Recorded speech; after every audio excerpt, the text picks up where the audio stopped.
I want to make a family for my 5 kids. Now, Ms. Douglas, you just keep saying, okay, now see, I do not believe in cheating. I do not believe in cheating. But when he does this, then I go do that. Now, at some point, the tit for tat, it just turns into a catastrophe. Entangled in the romance of being with an older man, Ms. Moyet wasn't only left with having to take care of her little baby girl, but she was also left with a more than shattered heart. Will she get over the heartbreak? Let's find out. Moyet, you're here in court today to prove that Mr. Lester, a man who is 20 years older than you, is the father of your 3-month-old daughter, Nyla Moyet. Is that correct? Yes, Your Honor. Well, Your Honor, Mr. Lester has hardly been involved in Nyla's life. Besides the fact of 3 cases of diapers. Things were never all lovey-dovey between Mr. Lester and Ms. Moyet. When she found out she was pregnant, she told Mr. Lester. But was he excited about the baby? Hell no. It was like the baby was gonna spoil all the fun he was having. When you told him about the pregnancy, what was his reaction, Ms. Moyet? He was not happy. I actually planned this pregnancy. I went over to his house the day I was ovulating, okay? And I let him know, babe, I'm ovulating. I want to have a baby. We did nothing. That is not true. Yeah, we did nothing to prevent Nyla. And to make matters even worse, since I've had Nyla, we still haven't done anything to prevent another one. Mr. Lester wasn't going to allow her to state the obvious, so he jumped in and called her a big fat liar, stating that all she said was all in her head and they hadn't been intimate in a really long while. Well, I sure saw that coming. He denied it all. But the revelations from Ms. Moyet will leave you in so much shock. That's a lie. And now, it's not, Yana, we've had sex since I've had my daughter 5 times. I've counted. That's not true. Well, she's only 3 months old. Exactly. And Yesterday, when you had sex, did you use protection? Yeah. No. Mr. Lester isn't being nice to Ms. Moyet at all in the courtroom. He kept emphasizing the fact that he didn't want a relationship with Ms. Moyet. He said he just wanted to have a good time. But Ms. Moyet was insistent on having a baby for him. Now, who's telling the truth? I'm pretty confused at this point.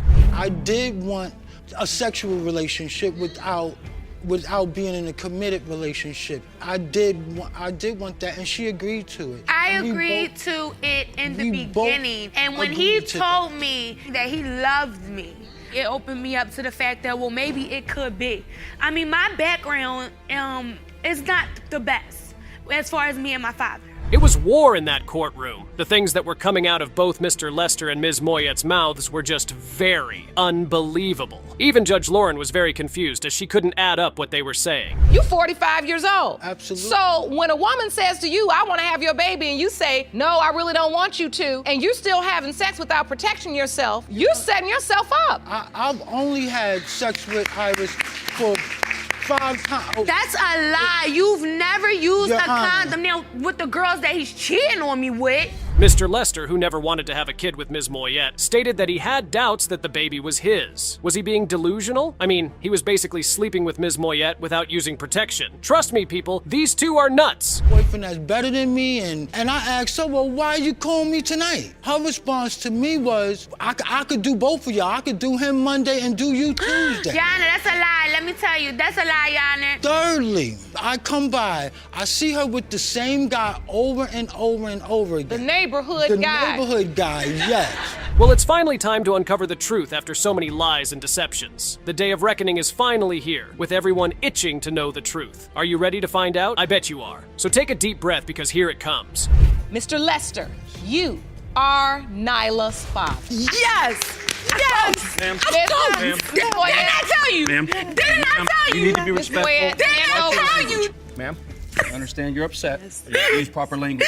Mr. Jones and Ms. Dolis have to be the funniest couple on the Paternity court show. Their love story bounces from cheating to lying to deceiving. You just name it. From one charade to the next, these two find themselves in court, dragging each other for who is the better parent. Buckle up, people. You're about to be dumbfounded by this couple's drama. All right, Ms. Douglas, you are suing the father of your 5 children for a paternity test. You claim at times the defendant, Mr. Jones, doesn't treat your daughter, Cheyenne, as his own, and that he has always been suspicious that he's not her biological father. You admit that you kept a secret from him and you cheated on him with his cousin. Getting down into the bits of this drama, right from the beginning of the case, Ms. Dolas admitted to cheating on Mr. Jones. She apparently slept with his cousin. Now that's all shades of crazy if you ask me. Here's the shocking thing. Mr. Jones was no saint. He was also cheating on her with her own cousin and one of his baby mamas. I would have lost my mind if I were the judge, judge, honestly. You admit to cheating. Do you believe the defendant has reason to doubt paternity of Cheyenne? Yes, Your Honor, I do, because I did make a mistake. I slept with his cousin, and the condom had broke. But before that, Tyrone was downstairs sleeping with my cousin. He was still having sex with his baby's mom. Just like in the movies, Mr. Jones and Mrs. Douglas met at a party. Things got pretty freaky and interesting after that, and they ended up getting pretty intimate. Well, I saw that coming. Prepare to be wowed. After her cozy night with Mr. Jones, she met his cousin, and voila, she went down on him too. How does that even happen? It got good. I met Tyrone actually at a party that happened downstairs in my building. I met him and his cousin almost the same night. Me and Tyrone got together the first night we watched movies. The next night we did have sex, but we weren't together. We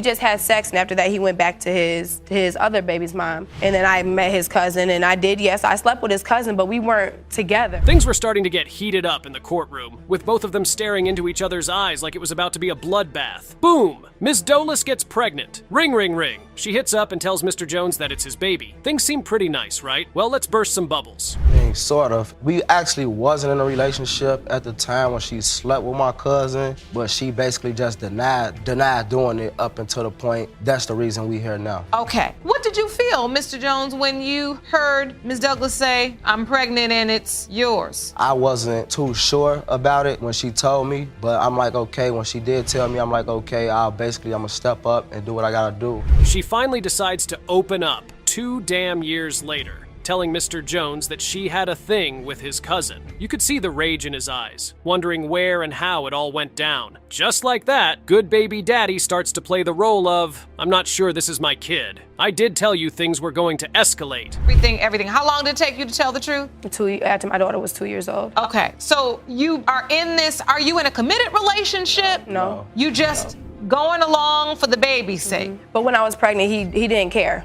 He did not care at all. Did you care? I mean, I cared, but it was just to the point to where when I met her, she was pregnant by another guy who was actually incarcerated at the time, but she was also messing around with another guy. Slowly, all hell starts to break loose. Ms. Douglas spills the beans about Mr. Jones, telling the court how he wasn't there for her daughter and that he was taking care of his other kids with his baby mama. Yup, you had that right. Other kids. It's already a whole mess at this point. Everyone's asking, who's really telling the truth? When the baby was 2, he went to Chicago with his other's baby mama. We were together then, and I'm pregnant with his son. He went to Chicago. We didn't hear from him for about 4 months. Didn't call check up on his daughter, didn't call check up on the pregnancy or nothing. How I knew he was in Chicago with his baby mama was she texted my phone like, "Oh, you're looking for your man? He's with me. You wonder why he's not calling your daughter? Because he's with me." That's how I knew he was in Chicago. Emotions are flying here and there. Hold your seats for another bombshell, people. Trust me, your ears aren't ready for this. This couple had other kids before their daughter, and they aren't even married. Are these two a baby factory, or what's going on with them? You all 5 children potentially together. Was your relationship ever committed? Was it ever an important thing to either one of you? Are we just making babies? Is it a baby factory? What is it? It's clear that these two had no trust for each other. Even after having more than 1 child together, they can't seem to bring themselves to trust each other. Why would they? I mean, after getting intimate with each other's cousins. That's beyond a far stretch. Even after child number 2, you think he's cheating? Yeah. I just had my twins 7 months ago. He's still talking to women. I don't never talk to anybody first. After I find out he cheats on me, that's when I do it. But I really do want to be with him, and I want to make a family for my 5 kids. Now, Ms. Douglas, you just keep saying, okay, now see, I do not believe in cheating. I do not believe in cheating. But when he does this, then I go do that. Everything went from a peaceful conversation to a bloodbath, with the couples throwing tantrums about who got intimate with whom and who couldn't be a good parent. Well, the moment of truth is finally here. Every single eye is placed on the judge as she's about to reveal the final verdict. Hold your breath.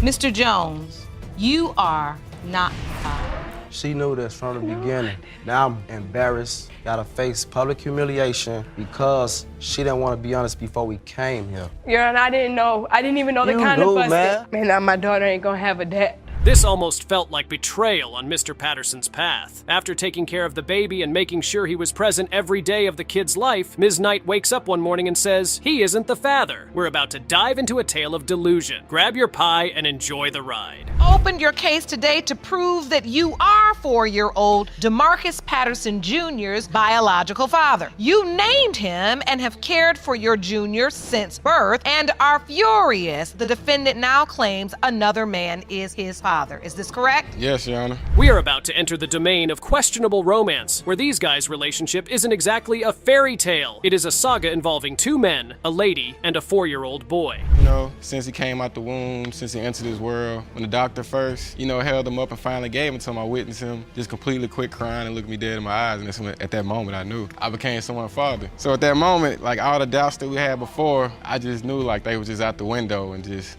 it was gonna leave us a happy family. Well, the doubts and reservations were running pretty deep over here, but no worries, cause baby daddy went on a long rant explaining why he had his doubts. And boy, did he bag some solid points. Yes, Your Honor, in a way. When she first told me she was pregnant, that's when we was like, I guess you could say doing the house hopping thing, cause like in order— Doing the what? The house hopping thing, cause when she moved out of her parents' house, she ain't had nowhere to go, so let her live there too. I mean, that's how we started our relationship. We were together every day since then. DeMarcus ended up cheating on me within the time we were together, and I ended up leaving. Things started to take a different turn as the truth started to unfold. Ms. Knight was not a faithful partner. The tension started to fill the courtroom, and even Judge Lauren was amazed by the things she heard. Yup, they were crazy. Which is the other possible father. Right. We ended up having protected sex that night, and then we ran out of condoms, and while we were doing it, I told him to go ahead and get me pregnant. That's what I told him. And as soon as I found out I was pregnant, I called DeMarcus and let DeMarcus know, I'm pregnant right now, and it's a possibility that it's Ladarius's baby or your baby. DeMarcus told me to come home. So I you gave got birth. back together with Mr. Patterson. Because me and Ladarius were like oil and water, and we could not do it. Ms. Knight finds out she's pregnant. Well, that's not surprising. Accusations start flying about the courtroom like it's a competition. They go on making a fuss about what to name the baby. It turns into a whole charade, and no one can make any sense of what's going on. The question I keep asking is how they even became a couple.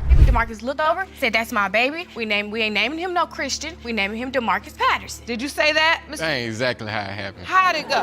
When I looked the baby in the eyes, I was like, dang, he just completely just be quiet, just quit crying and everything like he was at peace. And I looked at her, and that's when the doctors left the room. She was like, what name should we give him? I was like, oh no. She said I always wanted a junior, and I was like, you'll do that? There's a whole lot of craziness going on right now. As things go on, Judge Lauren starts to dig a little deeper. She starts to find out the most shocking things. And when I say shocking, trust me, your jaws are going to drop. Does DeMarcus Jr. call Mr. Patterson daddy? Yeah.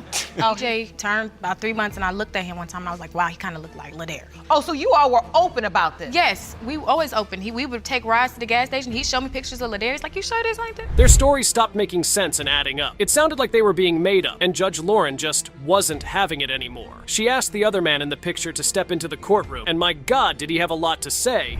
In the midst of me and Kaylin having dealings or intimacy, I was the one who told her she was pregnant. And when I told her she was pregnant, she say, well, if you feel like that, take me to the clinic. So I did. So when we got back from that situation, we had conflict. She like, it could possibly be his. It could possibly be yours. So therefore now, like she say, oil and water. Now this is where it all gets really messed up. When I say messed up, I mean really, really messed up. The 4-year-old boy calls both men daddy. How does a kid call 2 different men daddy? This really is a baby daddy war. One thing about this young man, if don't nobody else love me, he gonna love me. And so, Mr. Patterson, I have to ask you, how do you feel knowing that your son is calling another man daddy too? Be honest, I used to think about it hard back in the days, but it's her mess. She gotta clean it up. That's what we're here for today, It's all of your mess. Yeah. Because if you're not the father, this 4-year-old young boy has your name. Hold your breath now, paternity folks, because the DNA test results are ready to be revealed. Tension was escalating, emotions were running high, and the truth was about to hit like a plot twist. Who's the real baby daddy? Let's see. The biological father is Mr. Sigler. You are DJ's biological father. What do you feel right now? Hurt. Could have been avoided. It could have been avoided. I love that little boy right there. I know he's gonna be happy. You bring him out here right now, he's gonna run straight to me.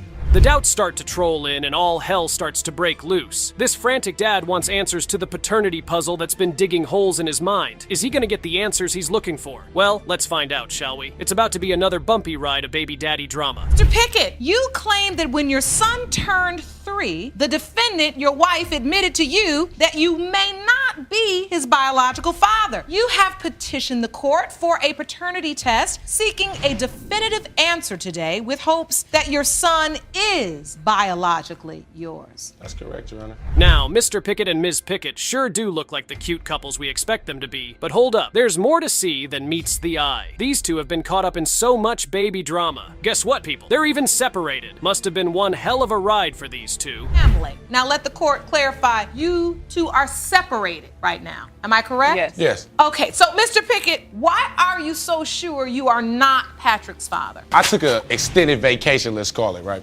And during that vacation, you know, we had separated. Don't forget, these two have been separated for a while. Mr. Pickett takes a vacation for work purposes, at least so he claims. He gets back from his vacation and pays a visit to Ms. Pickett to check on their son. That's when things start to get a little tricky. Trust me, you aren't ready for the mystery that's about to unfold.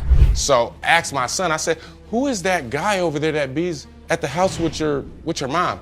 And my son, he's like 5 years old. Little kid, he says, I think that's my mom's boyfriend. I'm like, for real? So I ask her, she denies it. Now, I hate these extended vacations, Your Honor. I took another one, mind you. Can't stand them. Can't stand it. Now, this extended vacation. Mr. Pickett, with the Mr. Innocent role, continues to explain his side of the story. And for some reason, it just doesn't make any sense. It's so confusing that Judge Lauren tells him to back it up. The things that popped out of his mouth were totally mind-blowing. Wait, no, I don't feel you. Back it up. I'm gonna back it up. Say it again. Her friend was dating my friend. He told me that the other guy that was there was for Shanae. So it was one of those type things. it was one of those type of things. Now this extended vacation is over. I'm back again. I'm playing daddy. I have no problem with playing daddy. I love my kids. That's why I'm here today. I love these little guys. Let's just speed it up just a little bit. After being apart for God knows how long, they decide to give it another try and get back together. Yup, we all know where that's leading. Of course, things seem to be okay at first, but soon after it all turns into wildfire. Things spiral out of control, and trust me when I tell you, it's worse than you can imagine. In the back of my mind, I wish I could blow this little thought out. So you're back together? We back. It's cool. Swimming pools on the side of the house, everything's good. Okay. So I ask her.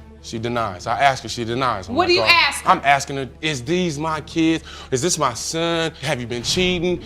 You know, I love you. I quit cheating. And you can ask the girls, they be like, man, I'm going home. The little mysteries start to find their way out of the little corners, and things start to take an unexpected turn. Mr. Pickett finds out that his wife was getting intimate with another guy just before his kid was born. Oops! Things are about to get real juicy, guys. I can bet on it. If you're a real man, you will take the blame of your family being in any kind of disaster or anything like that.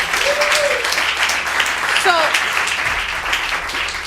let me recap your doubts. She admitted to an affair, number one. Right. While you were gone, you had no idea what she was doing. You know there might have been something going on. Your Honor, and then she admitted to it. I called on that phone. This guy had to be the most dramatic man to ever walk the planet Earth. At every single junction of his narration, there was always a hilarious reaction from him. Even Judge Lauren couldn't hide her amusement. Now hold up, all that laughter was about to turn into a real hot mess. I went away on vacation, I let my family down. I left you out here. Right. You made some mistakes, so in the end, I'm gonna forgive you. Yes. That's what you were saying to her. It's over. I'm gonna let it go. And I'm gonna let it go, and we're gonna try to put this marriage back together. Based on the fact that I wanna be this little dude's, his son, his father, his son. Because when I'm old and I need him, he'll be there for me. Now, Ms. Pickett wasn't having her best day in court, trust me. You could read it off her face that she couldn't wait for the ground to open up and just swallow her. But come on, she cheated. I mean, it's only right that she felt that way. But is Mr. Pickett in a forgiving mood? I strongly doubt that. So, what do you have to add to this? Do you believe what Mr. Pickett is saying, that he's a forgiving man, he's made mistakes? No. First of all, Brandon never forgave her for anything she's done. He loves his kids dearly. He wants to be with them all the time. He has them now, but he's never forgiven her. He's never given her a chance for anything. Like, she can't work, she can't social with people, she can't do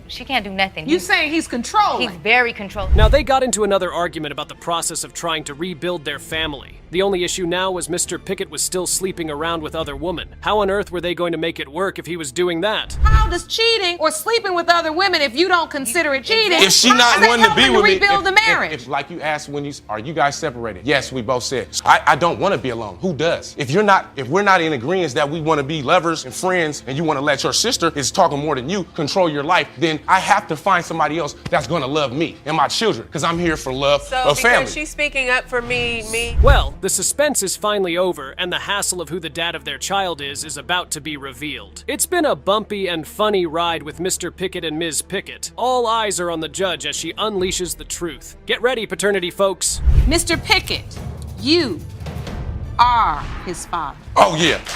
Look, I got something for you. Hold on. See, it's straight up. It's straight up. Now you were about to get tackled by Jerome. Wow, Ms. Robertson's world was turned upside down when she learned that her father wasn't really her father. Her real father was someone called Mr. McBain, and he is in court today. But here's the thing, Mr. McBain doesn't believe for even one slimy second that he is the father. You're certain that you are not her father because you claim her mother was unfaithful and you have... Yes, my name may be on there, Your Honor. However, it's on there because the state put it on there. Yes, but that was against my objections. Now that makes sense. In America, a child born within a union always belongs to the father, no matter what the DNA test results say. And if you don't try to get your name struck off that certificate soon enough, and with good cause, you will be stuck with parental responsibilities until the child is old enough. And yes, that includes child support, but it gets worse. That's one of the reasons why I let Mr. Ayers go ahead and adopt her, because she did deserve to have a father. It's not her fault who her mother is. So you were married to her mother. Yes, Your Honor. And you served in the military. You really hear the darndest things on paternity court. The humans of this court don't just do regular bad stuff. They do regular bad stuff in the worst ways. What do you mean she cheated on you with a threesome? So she wasn't content with cheating just once, she had to involve 2 other people? But hold on, it gets worse. Your daughter's biological father. Your Honor, Mr. McBain, you and I were married. We were living in the same place. Yes, and I worked a lot. And you were there. I was in the United States Coast Guard, Your Honor. Wow, there is a lot of bad blood here. But let's break these issues down one by one, shall we? First of all, Mr. McBain says he cannot be the father because he is sterile, but that cannot be true if he has other kids afterwards. Then he says he was sterile due to stress. Now, that doesn't pass any smell test whatsoever, but let's learn more. About 3 months straight, and went back home. As I'm walking across the living room, I look over and there's a pair of boots and a coat on the floor, and a coat on. Your Honor, those were his boots and his coat. Well, you don't have to tell us that twice. It already looks and sounds like the whole marriage was a joke, but none of this is bringing us closer to the truth. Mr. McBain says that Ms. Brown cheated on him, she says she didn't, and they could probably argue this till the end of the world. However, what we want to know is whether he is the father.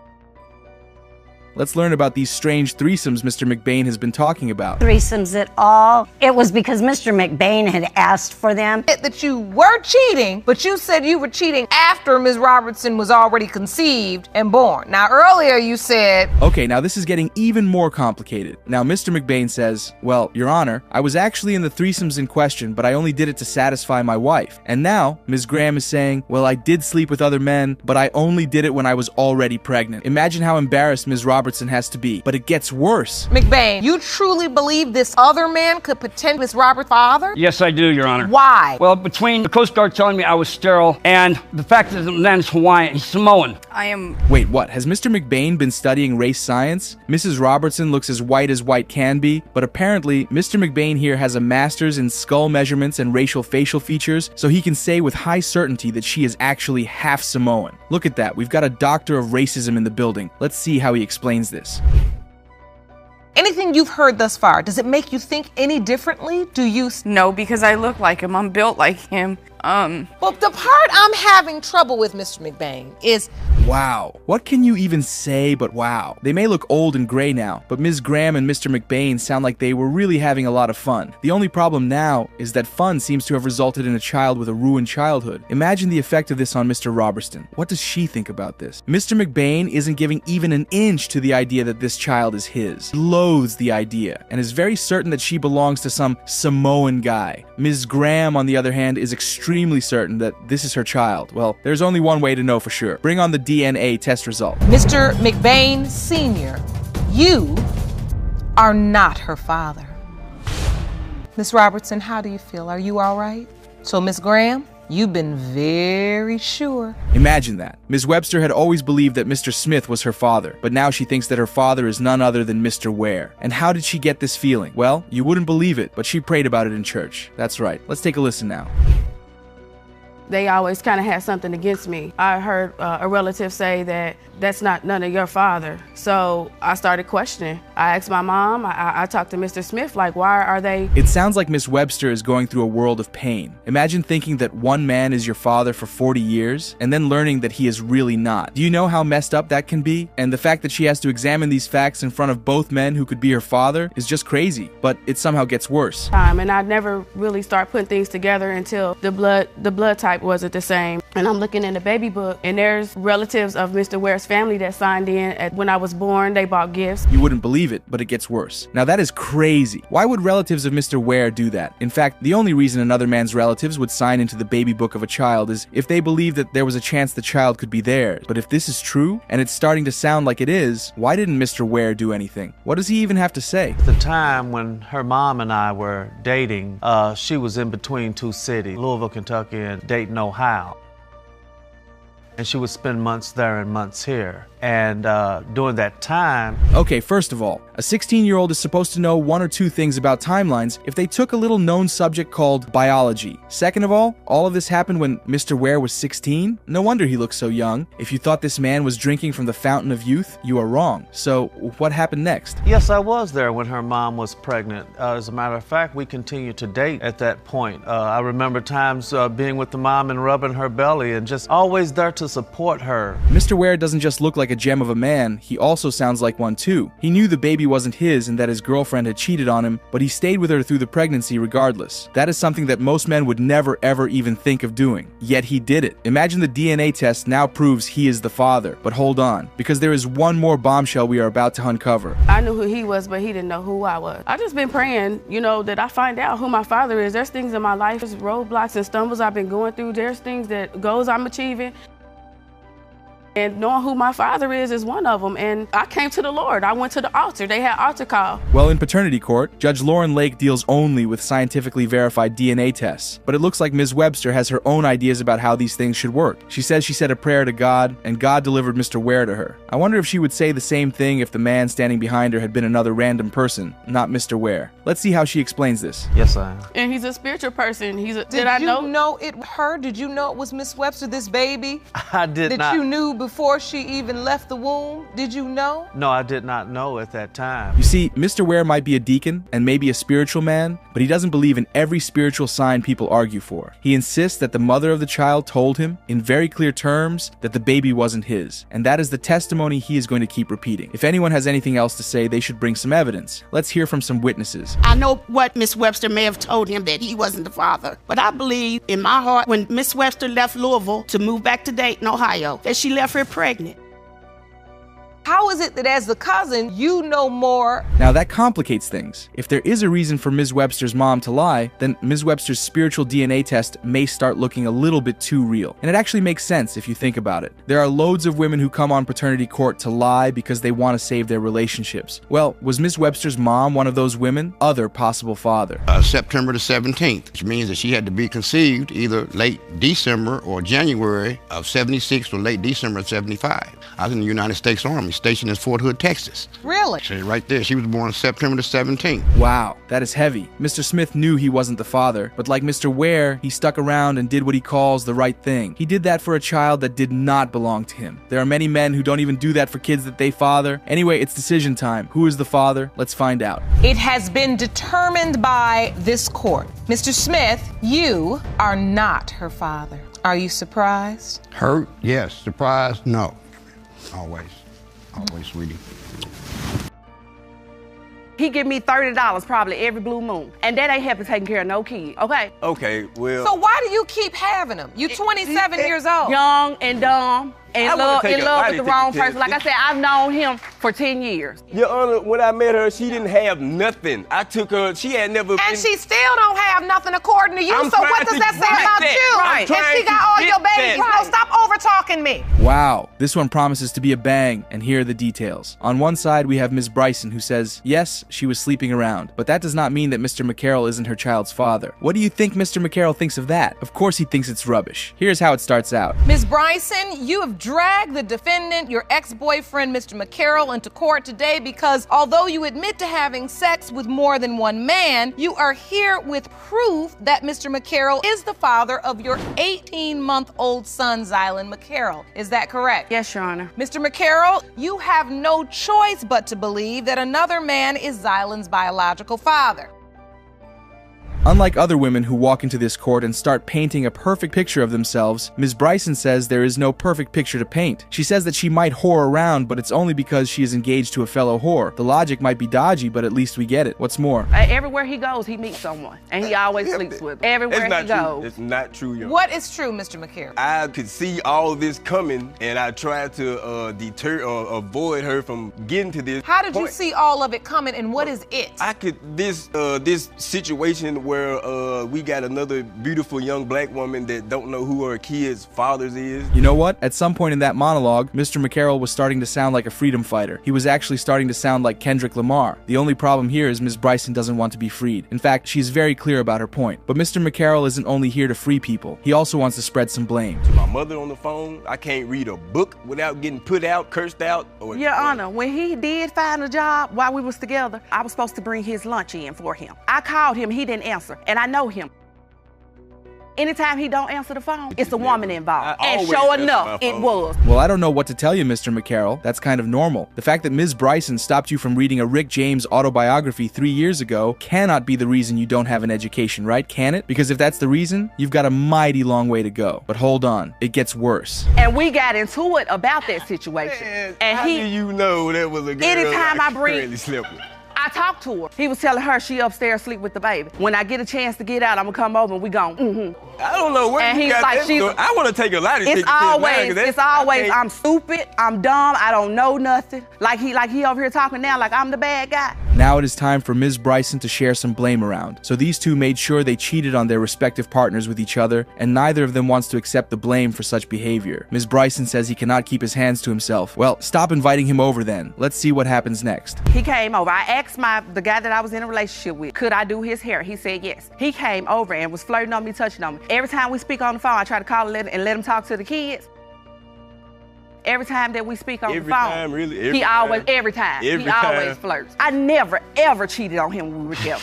What? What do you mean he is trying to make you look like the bad guy? You are the bad guy. Cheating is actually bad, folks. I know sometimes it can be difficult to parse that, but it is true. You should probably not cheat on people no matter what. But hold on, because things are about to get even more ridiculous. I wanted to get married to him. Like I said, I've been with him since I was 18. I love him. Any man I ever talk to know that I love him, okay?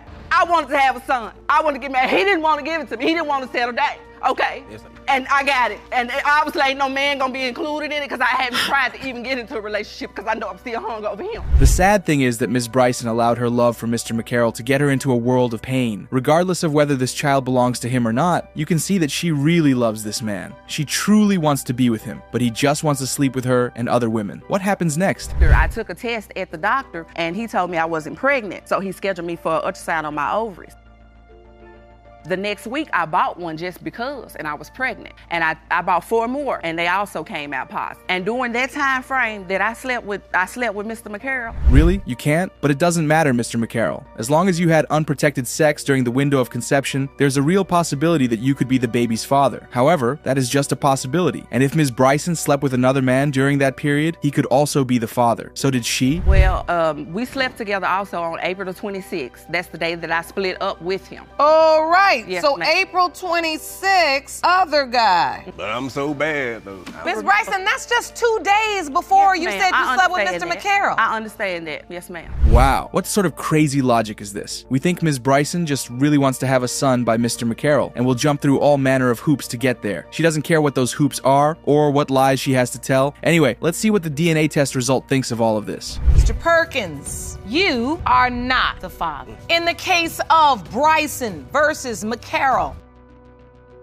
Mr. McCarroll, you are not father. Man, case closed. I ain't got no more to say. Say no more. So you did have sex with the other guy, but you used protection. Yeah. That's what she says. I don't know. That's what I did. I don't gotta lie on myself. Man. So no we here today for a reason. Things because happen. She is Either lying, you the dad or because you're she not. is a liar. That's the reason we here today. And exactly, because you're a liar and you need to step up pretty much. I don't want to take care of another man's child. You want to take care of the children yes, that's I do. yours. Yes, I you do. Take I care love of him. yourself. I love that that, little boy, and you know that. Wow. Okay, let's go back to the beginning. Now we have Ms. Harris here who claims that her 15-year on and off relationship with Mr. Sterling has produced a child, and she insists that Mr. Sterling step up and take care of the child. Mr. Sterling, on the other hand, says that Ms. Harris told him the baby wasn't his, and he no longer wants to help take care of her child. Here is how it began. Ms. Harris, you say you're not going to raise this baby alone? Yes, Your Honor. Basically, Mr. Sterling needs to step up and take care of his baby that he knows is his. You know, I'm not going to do this by myself. So I'm here because I want to prove paternity to him that this is his child. Well, at least we know whose fault it is that both of them are in court. Mr. Sterling says that the only reason he doubts the paternity is because Ms. Harris always tells him that the baby doesn't belong to him. But that is only the tip of the iceberg because this case gets so messy. But he wasn't doing nothing before the bell got rung about him not being the father. So you're saying even before you said this, he was not stepping up to the plate. And he was cheating the whole time I was pregnant. He That's was a cheating negative. before That he is a cheated negative. the whole That is a time, negative. and he's lying. That is true. Cheating is bad enough, but it doesn't matter at all if the question is one of paternity. This isn't a couples court. So let's break this down. Why does Mr. Sterling really doubt he is the father? This cannot just be over some words said in anger, right? Let's find out. So now, the first date on this calendar says the doctor's appointment was on March 21st, and the doctor says that Ms. Harris is 6 to 8 weeks pregnant, and you had sex on Valentine's Day. So now, if we count back 6 to 8 weeks, 1 week, 2 weeks, 3 weeks, 4 weeks, 5 weeks, 6 weeks, 7 weeks, 8 weeks. That is the last week in January. Okay, that's clever. Her counterpoint is that the doctor made a mistake and that 8 weeks was really 6 weeks. That doesn't happen often, but it is possible, right? Maybe the doctor made a mistake with his estimation. Let's see what is going to happen next. She told me that it was another guy who could be the baby's father. It broke my heart. First of all, that's a lie. What happened? We had an argument, and she just brung that up. I don't know if she was mad or what, but whatever What happened? it is, Tell me the story. it implanted doubt in my head. What happened? She said, "Don't worry, you not my baby's father anyway." Oh, now things are starting to look scary. If what Mr. Sterling is saying is true, it may just mean that he really isn't the father, because the timeline he just mentioned works perfectly for the previous 8 weeks estimation, but it gets even worse, if you can believe it. Ms. Harris, did you have sex with another man 2 weeks before you had sex with Mr. Sterling? It wasn't on the 2 weeks. 14th? It was like 3 weeks. It was like not even 3 weeks.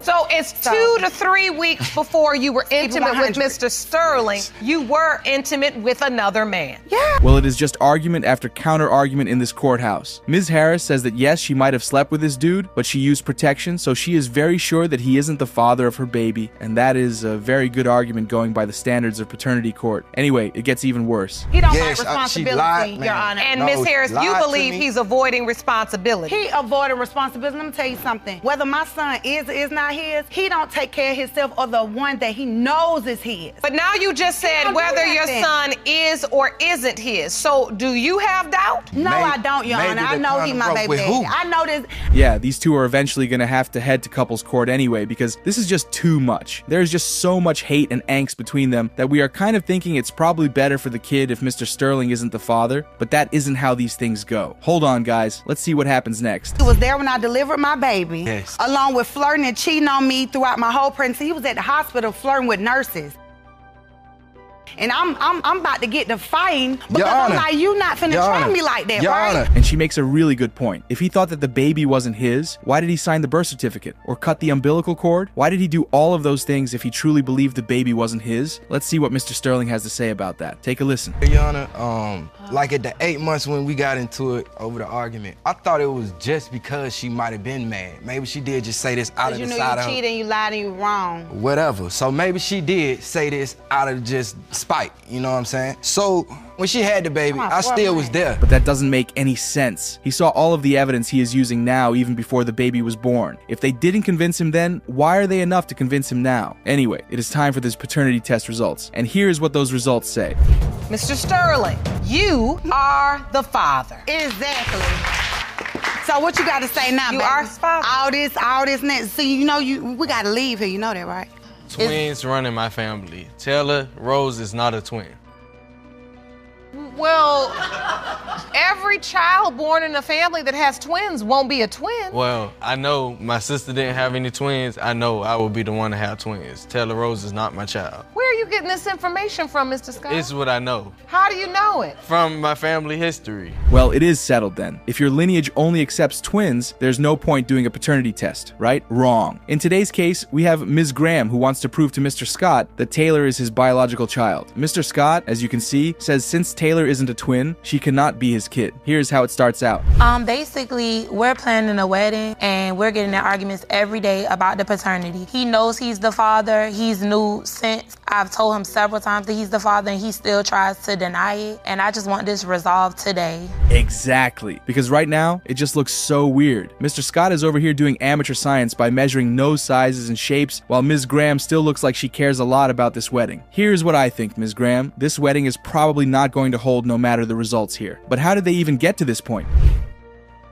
I don't want to move on. So if Taylor's not your biological child, you're not getting married? Hell no. Excuse me. Oh. That's news to you. That's definitely news to me. So, Miss Graham, you admit this is an on-again, off-again relationship. Yes. Okay, we've got a case all right. So for these two, it doesn't really matter whether they are dating or not. They are still going to go ahead and have an active sex life, as they call it. And the fact that Ms. Graham is just finding out their wedding, which will probably never hold, is hanging on this paternity court case is just chef's kiss. But wait, it gets worse. We had sex for about a week nonstop. He knows exactly which weekend I'm talking about. Your Honor, It's like after I got pregnant, like I said, he just flipped the script. Were you engaged during then? Yeah, no, we were engaged before then. Okay, now we see the issue. Mr. Scott says he knows and has always known that the baby cannot belong to him because the dates just don't match up at all. If her pregnancy was 6 weeks old and they had just gotten back for 2 weeks, he's right to raise a point. But here's the thing. Mrs. Graham says they even had sex while they were not together, so it doesn't seem like it would matter either way. So what's next?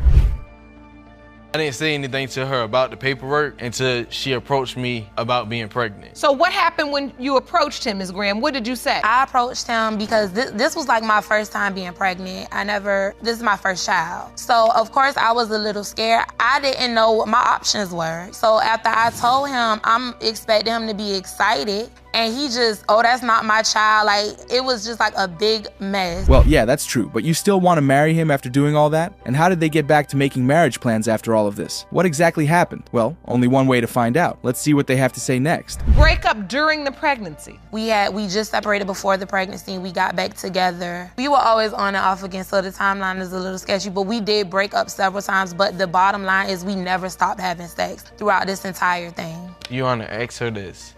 That is a crazy explanation, a really crazy one. She wanted to have time to think about whether she would keep the child or not. Well, all I can say is that there's a very good reason Mr. Scott doubts that he is the father of the baby. Even if they were still having sex at the time, she could have also been sleeping with somebody else. Anyway, it gets better. Was there someone else that you were dating or seeing? Not before I was pregnant, no. But after you were pregnant, there was? Yes. So who were you with when you gave birth to Taylor? He came up to the hospital. He caused a dramatic scene. What happened at the hospital? He cursed me out. He said how he was never going to sign that birth certificate because my daughter wasn't a twin. Well, even if it is just 80% true, it's still really crazy. The fact that Mr. Scott did nothing for her throughout the pregnancy and still showed up to the hospital to cause a scene is just crazy. If you're going to stay out of the baby's life, do that and don't cause even more problems. So what happened next? I really feel like he came up there. She didn't even call and tell me that she was in the hospital and had the baby. I didn't want that stress. I had to find out from someone else. I did not want that stress. And I was right. What stress? I was right. He came up there and he did every single thing that I knew he was going to do, which is why I did not call him. This is just so messy. First rule of paternity court is not to tell the father that he is not the father. That is one bell that you cannot unring. Every father will take that sort of statement to heart, even if you don't mean it. But hold on, it gets worse. It gets much worse. It's your testimony, Mr. Scott, that Ms. Graham has said to you in your face, you are not the father. Yes, plenty of time. Plenty of time? Yes, plenty of time. Do you have any evidence to show this? Any evidence of your doubt? Yes, I was paying daycare. This one particular day, her mom could not pick up Taylor, so she called and said, hey, hey, could you go get Taylor? And I was like, sure. So I goes and I get Taylor. Oh, really? Now that puts a different twist on things. This case has gone on for far too long. It is time to find out who the real father is. Is Mr. Scott the dad, or does that title belong to another man? Let's see what the DNA test result has to say about this case. Mr. Scott, you are not the father. Thank you, Your Honor. I already knew I wasn't. Jerome, can you go see if you can try to get Miss Graham? Could I speak with her for a moment? No, just let her have a minute. Let her have a minute. Yes, ma'am. Ms. Walker, you have petitioned the court for a DNA test and want to prove that the defendant is the father of your 13-month-old son, Bentley. You admit that there was another man, but hope Mr. Khan is Bentley's dad. Is that correct? Yes, Your Honor. Really? That is crazy. Ms. Walker wants to prove that Mr. Khan is the father of her child. She admits that she had other men, but she thinks that Mr. Khan has to be the father. Mr. Khan, on the other hand, really hopes the child is his, but he says he has a lot of reasons to doubt that he is the father. Let's listen. It's important to me because I want the best for my son. He deserves the right to know. I feel that Jerry is the best choice. So you are admitting that there are other possibilities? Yes, Your Honor. And Mr. Khan has developed a relationship with your son? Yes, they have a very good bond. That's so beautiful. Mr. Khan looks so happy to be in this child's life. They have such a good bond. But that isn't the only thing Ms. Walker has said. She's also said that Mr. Khan is the right choice. That means there are other possibilities, and she is choosing Mr. Khan because of who he is, not because he is the father. Let's learn more. What kind of relationship is this? We were in a committed relationship for 6 years. We had our problems, and we wound up parting ways for 3 years. And another guy came into the picture. I found out that he was unfaithful to me, and Jerry, he's always been there for me. He's always been my rock. Oh, so this isn't the case of Ms. Walker cheating on Mr. Khan. She was cheating with him on the man she was with at the time. Again, I've got to say this, folks. Cheating is actually bad. You may not think it is, but it is. It doesn't matter the why or the how. You shouldn't cheat on your partners. Anyway, what happened next? You find out you're pregnant when you go back? Yes, Your Honor. Who do you tell? The other man. And what was his response? He was happy. At this point, he didn't know that I had been with Jerry. You submitted a calendar to the court. I'd like to review that. So you go to the doctor on January 12th. Yes, Your Honor. They tell you are 9 weeks pregnant. Yes, Your Honor. On the same day? Really? The same day? Did she misspeak? This doesn't even make any sense. Ms. Walker says that Mr. Khan is the love of her life, yet she broke up with him, and then came to see him after her present boyfriend cheated, and then went back home that night and slept with the cheater? How did that even happen? November 17th, you admittedly had sex with Mr. Khan that morning. Yes, Your Honor. But had sex with the other man that evening. Yes, Your Honor. 2 men on the same day. Whoa, that is just gross. And the funny thing is, she knew in the end that there was no way to be sure who the father of the child was. And after all of this happened, Ms. Walker still stayed with the other man. That means he would have stayed with her during the pregnancy, right? Did he sign the birth certificate? Barely, but yes. He almost missed it. Barely signed it? What's that mean? He had left me at the hospital the day after I gave birth, and I didn't hear from him until the next day when I was being discharged. This is such a mess. How can the other father even step up now when Ms. Walker says that she prefers another man to be the dad? That is probably why Mr. Khan has decided to step up and take care of the child. Let's find out, because this case is starting to real heat up. This whole time I've been with the other man. The other man has been involved, but me and him don't have a great relationship, and every time I leave him, Jerry's who I go to. Jerry's always been there for me. Are you two hoping to make this relationship work? Yes, Your Honor. Yes. I feel like we're a family. I really do. These results will tell me where I need to go from here. This is so complicated. If the baby belongs to Mr. Khan, then the issue is straightforward. Ms. Walker will go back to him and they will build a relationship. But if the child belongs to the other man, well, who knows what will happen? Will Mr. Khan even consider continuing to care for the baby? Who knows at this point? But there is one point of evidence we haven't heard yet. There's been times where Bentley's been playing, and whenever the light hits his back, it almost looks like he might have it. And so you think your son, Bentley, may potentially have scoliosis? Yes, I've heard it might be hereditary. Well, that doesn't sound right. But at this point, you have got to feel for Ms. Walker. She's grasping at whatever straw she can to make sure that the child in question belongs to Mr. Khan. But we don't think that is how paternity court cases work. Here's what the court's doctor thinks about that. So let's back up just a little bit. Scoliosis is the sideways curvature of the spine, which is abnormal. It's the most common spinal malformation that happens in children. We start screening for this in children around 2nd, 3rd grade when they start doing sports. So at his age, it would be very difficult to diagnose. Okay, that is a lifeline for Miss Walker. If her child has scoliosis, it may be because Mr. Khan is the father, but that doesn't really confirm anything. Only the DNA test results can actually make any definite pronouncements. Mr. Khan, you are not the father. I'm very sorry.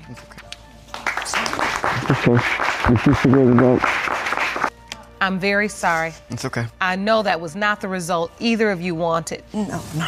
So you all are still living together? Because he won't leave.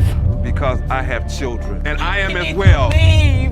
He needs to go. But it hurts my children. I am miserable as hell. 8 years. I'm tired of this. But wait, you can also have your own house and have your children in your own house. Say that again, Your Honor. Well, you say it's impossible you can be her daughter's father, but from what you just described, it sounds like it is possible you could be her daughter's father. Let me show you something here. You brought some evidence? Oh, I got some evidence. You know why? Because I practice safe sex. Oh. That's why it's impossible. Oh, you're saying that you use protection? Yes, I use protection. This case begins with Ms. Lever telling the judge that she wants her stay-in lover to move out of her house because she knows he is not the father of her child. Mr. Brown, who happens to be the stay-in lover, claims that he knows he is the father of the child, and the results from the DNA test will prove that he is. Well, here is how it all begins. You say you have always believed you were the biological father of the defendant's daughter, Jaira Lever. You have loved her and taken care of her, but now the defendant is denying you are Jaira's dad. You are hoping today's results prove your case. Is that correct? Yes, Your Honor. I can't be the only one who saw that. Mr. Brown begins by talking about how has been in the child's life, claiming to have clothed her and done everything a father would do for his child. While he says all of this, Ms. Lever's facial expression gives a different story. Could he be lying? He is not biologically her father. During the time that she was conceived, he wasn't really even around, and I had been with my ex. I just know. So did you allow him to believe he was her biological father? No. I always told Mr. Brown that he was not her father. Wow, if that actually happened, that's honestly all shades of crazy for real. Mr. Brown says that Ms. Lever never told him she was pregnant. She found out from a mutual friend. What's even more shocking is that Ms. Lever claims she always told Mr. Lever that he was not the father of the child. Mentioned that I had been away, okay? But I do environmental work. And so I'm gone maybe 3 to 4 weeks, and then I'm home for a week. But during the time that I'm home, Ms. Lever and I were inseparable. You know, we did everything together. Even if it was just... Mr. Brown definitely doesn't live on planet Earth. He says that he did everything with Ms. Lever whenever he was around and not working. Hello? What then happens when he is not around? I mean, it does not take anything to bring in another man to the house. Wow. Can I go to the board so I can show you? You brought an exhibit? Yes, ma'am. Please step over to the exhibit and explain. Okay, so during the time that Jaira was conceived, I was dealing with a family crisis. Also, my ex was also dealing with the same crisis. And so during that time, we bonded and we kind of rekindled things, and that's the time in which... That has to be the funniest thing I've ever heard. They actually had sex at the hospital? Man, that is just hilarious. In her defense, she says that Mr. Brown was never around to satisfy her needs, and during that time she made up with her ex, and they ended up kicking it in bed. July, I was at home. Miss Lever and I also were intimate July 4th in our home by the back door. Oh my God. No, let me explain. We were outside. It's 4th of July. My children, our children. It looks like Ms. Lever is not the quiet woman we think she is. She might have tears in her eyes, but she sure knows how to get down in the other room. Mr. Brown tells the judge that he remembers having sex with Ms. Lever the same day she claims to have slept with her ex. From day one, this has been a mess. And I told Mr. Brown that he was not her father because, like, this is my ex, you know?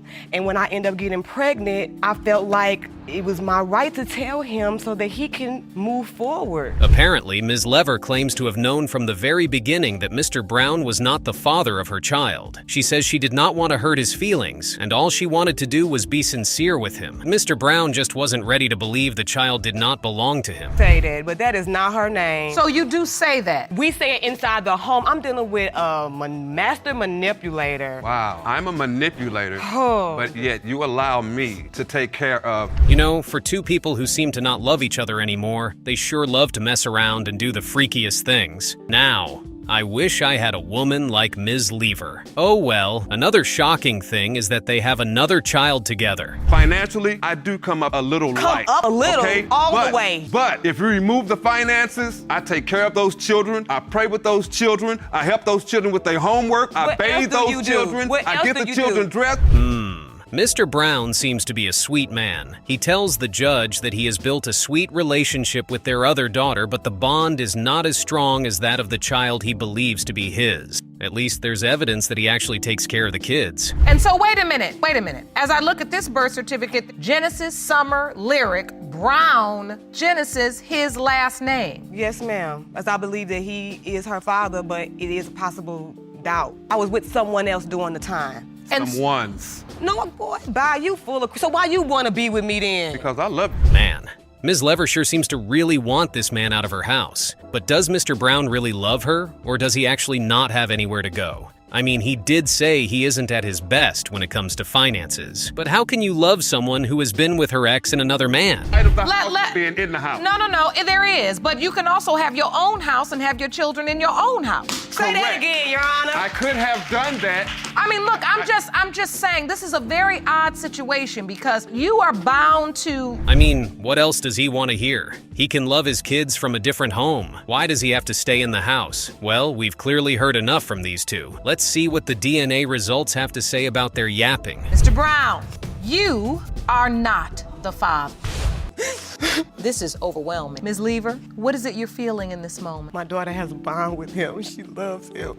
They love him. Mr. Williams is in court for the funniest reason. He claims that he knew the defendant, Ms. Smith, 24 years ago when everyone knew her as the party girl of the town. He claims that he is angry at the fact that she claims he is the father of her child after they hooked up only once. Ms. Smith claims that when she told him, he ignored the truth. Here's how the case begins. Mr. Williams, you say you knew Ms. Smith 24 years ago when she was a promiscuous party girl. You are furious that after a chance meeting 20 years later, she is now claiming you fathered her adult daughter, It always starts with a party, then drinks, and then they kick it in bed. Mr. Williams claims that he and Ms. Smith were never in an actual relationship. For him, it was just fun, and there was nothing serious attached to it.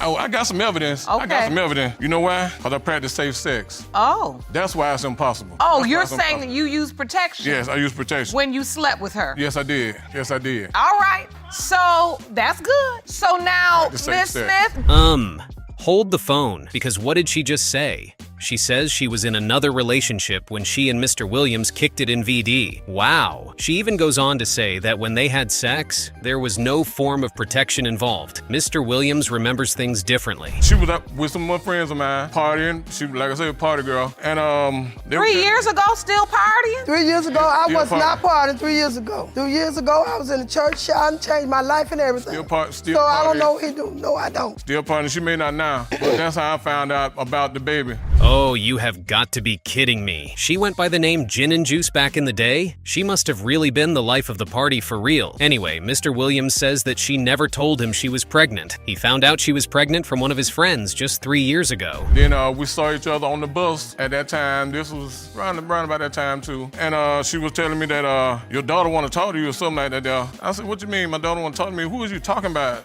I'm still trying to figure out who is she talking about. I still didn't know no name or nothing. It doesn't matter if it's once or twice. He admits to seeing Ms. Smith's daughter. That right there changes everything. He claims he knows he did not father her daughter. If that's the case, why did he go to see her when she asked him to? Something doesn't add up. You were ever told that Mr. Williams was your biological father? Besides the day that they seen each other on the bus. Until then, you had never known Mr. Williams was your biological I father? only heard his name one time. In your life? Yes, ma'am. Who did you think your father was? Man, You can tell she was really excited to meet Mr. Williams. Look at how she smiles when Judge Lauren asks her about the day she met him. It just really breaks her heart to hear Mr. Williams say there is no chance on earth he can be her biological father. I was coming home from work and my mama told me that my daddy wanted to see me and talk to me. And I said, okay. When I got there, he was already there. We hugged, we talked, laughed a little bit. We had dinner. Not one time did he say he wasn't my father. So you felt like in that moment your daddy had come to visit you? Oh, come on, Mr. Williams. You can't be serious with that statement. He says that he was sweet to Alexis the day he visited because he did not want to hurt her feelings. Well, he is definitely hurting her feelings right now by saying it to her face. I mean, she felt like her dad had come home after such a long time. That's just sad. I want to know from you, why did it take you 21 years to tell your daughter who your father was? Me and her talked, and I told her, I say, it's a possible this person might be your dad or this one. It must be that one. When did you tell her this? I told Lexi that she was young. I talked to her, then I just let it went by. Haha. And there goes another truth bomb. Ms. Smith tells the judge that there is a chance that there might be another man in play who could also be a potential father to her daughter. At this point, are we to expect more truth bombs?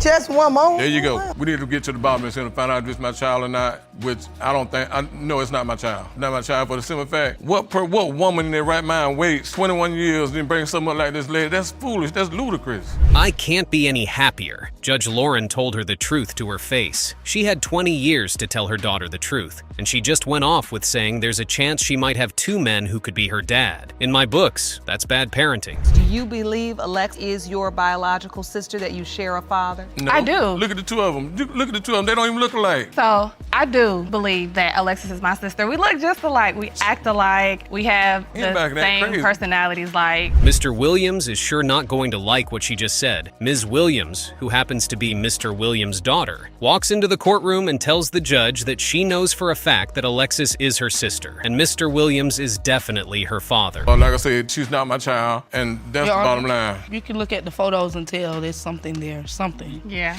You see the cheekbones, the eyes. So why do you think your dad does not believe, well, Alexis is his biological daughter? Due to... At least one beautiful thing we can't deny is the fact that Alexis and Ms. Smith have built a bond like no other. You'd honestly think they are sisters if you met them for the first time. Well, let's see if the results are going to allow them to remain sisters. Mr. Williams. Yes, ma'am. You are not the father. There you go. I rest my case, Your Honor. Look out. You are not the father. Can I give her a hug? If she will allow you. Look out. I'm sorry, but hey, it's out of my hands now. Only God can help you. Your Honor, I know who her father is. This case is going to blow your mind, and there is no doubt about that. Ms. Ramos appears in court to prove that her ex-fiancé is the father of their baby. The ex-fiancé, Mr. Edwards, on the other hand, says she changed her due dates just so she could make him the father. Ms. Ramos, you are in court to prove that your ex-fiancé, Mr. Edwards, fathered your 1-month-old son, Xavier. You claim that after sharing your news that you were pregnant with his baby, women he was secretly cheating with started coming out of the woodwork. Did she just say she is not the only one? Yo, that's just crazy. What even surprises me the most is the fact that she said different women walk up to her and tell her that he is not the father of her child. I'm sure she doesn't trust him at all. But then that's when he started doing the cheating from the whole time. And yes, I did have sex with an ex of mine, but that was after the fact. Me and him wasn't even actually in a relationship. Like, we were... Wait a minute. In the beginning, like... You all are in a relationship. It was really not that serious in the beginning. Wow. Looks like Ms. Ramos was no saint after all. She claims that things were not serious between her and Mr. Edwards, which resulted in her sleeping with her ex. But in her story, things got very serious when she conceived her baby. There are so many loopholes in her story. Well, at the beginning, when she was at least like a month pregnant, that's when she had slept with a relative of mine. I disagree. It's not even a blood relative. First of all, it was all through marriage, so I don't even. So it's a family member of his. Ms. Ramos cannot be serious right now. She just admitted to sleeping with one of his family members when she was just a month pregnant. Wow. In her defense, she says that she only slept with him because she knew they were not on good terms. Well, hello. That doesn't change the fact that he is a family member. Issues and I ended up eventually moving in her apartment. Now, the relative of mine is the person that she slept with when she was about a month pregnant. Her Story was that she was asleep and he was... What on earth is wrong with this woman? First, she admits to sleeping with Mr. Edwards' cousin. Now she's telling the judge that she wasn't fully aware it was happening. I mean, can you have sex with someone and not be aware it's happening? Lady, just tell the truth. Was intimate with this person, that led you to believe she had been intimate with this person before? It's just too many times where she slept with people. Then the one time, she had texted my phone and said that she had another confession.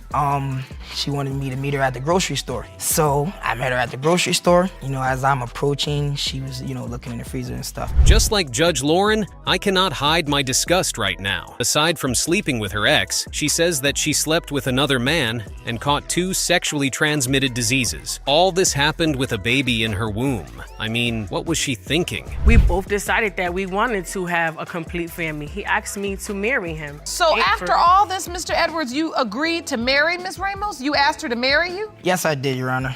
Okay, because you felt like you really wanted to try to make it work? Yes, with the child, in play and things that I've been through in my life, I wanted to, show a difference, be something, better than my mother, my father was. I mean, he kind of has every right to feel that way. There is no way on earth she is going to do all the things she did and expect that he would just overlook them and not doubt the paternity of her child. What's even surprising is that he asked her to marry her. I wonder why. Mr. Edwards, you look pretty happy. He looks just like him. That's what hurt. That's what. And Ms. Ramos, this upsets you. Yes, it hurt. It upsets me bad. It upsets me very bad. Jerome, I want you to give Mr. Edwards a close-up look at this picture. Matter of fact, send him this one too.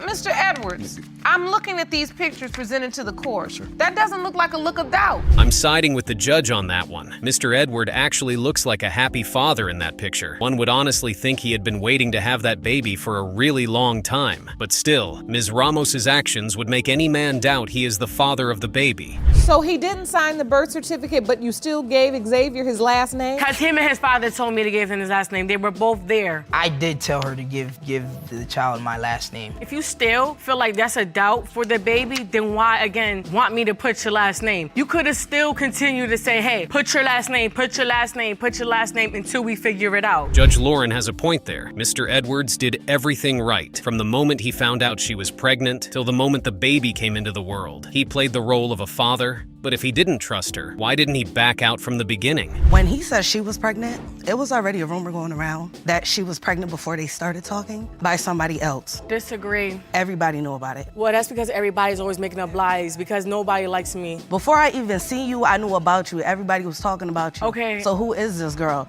that's sleeping with everybody? This has got to be the most complicated situation I have ever seen in this courtroom. Even Mr. Edwards' witness says that she knew Ms. Ramos was sleeping about before she got into a relationship with Mr. Edward. Well, let's see if the results can bring an end to this disaster. In this situation, Mr. Edwards, you are the father. Thank you. I want you to apologize to our son. I want you to apologize to him because I told you since day one. How do you feel in this moment, Mr. Edwards? I'm afraid. Why are you afraid? I just don't feel like she's gonna allow me to be in his life, that's all.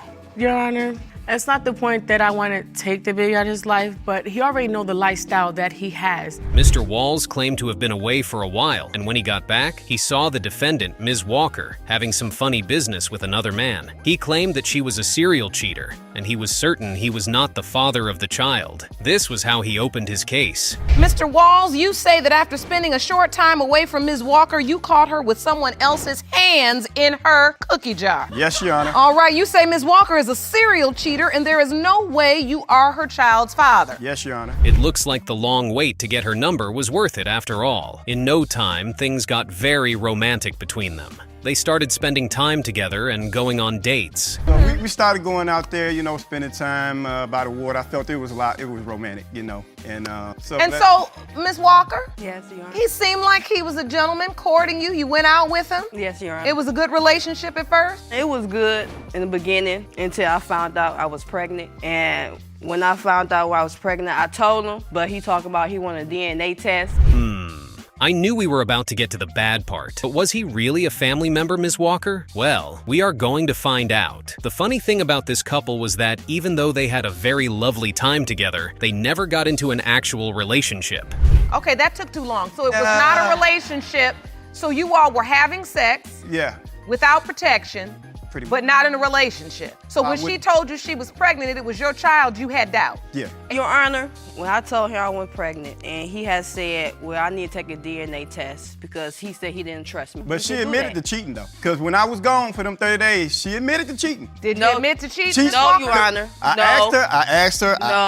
Did she just admit to cheating? Wow. If I were in his shoes, I would probably have doubts about the baby as well. As if that was not enough, Mr. Walls went on to talk about a situation where he actually caught Ms. Walker in another man's car. This was how he began the story. I goes all the way back around the corner, come back, slow down.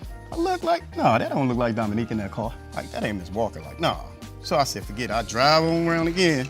I'm on You around on again. your third lap? Yeah, I'm on my third lap now. I'm doing a Hollywood stop now, like, yeah, that's her. That's her in the car. And then I confronted her about that. I said, you supposed to be pregnant with my baby. Aha, you've been caught, Ms. Walker. If indeed she was pregnant and the baby belonged to Mr. Wills, she had no right to do anything with another guy. Moving on, Mr. Wills was not done listening to the scenarios he witnessed, which made him doubt the baby. I call her phone, she'll say she at home. I go to her house, knock on the door, her mama come downstairs and say, Dominique not here. Dominique went over her god sister's house. I just talked to Dominique, she said she was home. This happened a couple of times. No, my Your gosh, Honor. I wish your mama was here. Because we're gonna start from the time he said he was living with his baby mama. He was telling me that he gonna promise to leave her. That explains why they couldn't get into a proper relationship. They can't even make a complete sentence without yelling at each other. Again, Mr. Wills went on to explain that with his other 5 kids, he had pregnancy symptoms, but with Ms. Walker's child, he never felt any such symptoms. All my other kids, I had symptoms. You know what I'm saying? I woke up, I'm feeling like I'm puking up a little bit. I'm feeling a little nauseous. And with her pregnancy, I had none of that. How many other kids do you have? I got 5 other kids. Okay. You had pregnancy symptoms with all 5? Yeah, pretty much. Wow, it looks like he wasn't lying after all. The funny feeling is actually a real thing. Could that mean the baby does not belong to him? Well, the DNA results are about to reveal just that, and we will know if Ms. Walker has been lying all this while. Mr. Walls, you are not her father. Ms. Walker, I gave you an opportunity. At least 5. Well, I apologize. I'm sorry. 3 years. 3 years. Do you know who her father is? Was it the guy in the car? No. Why not just be honest? Because I was scared.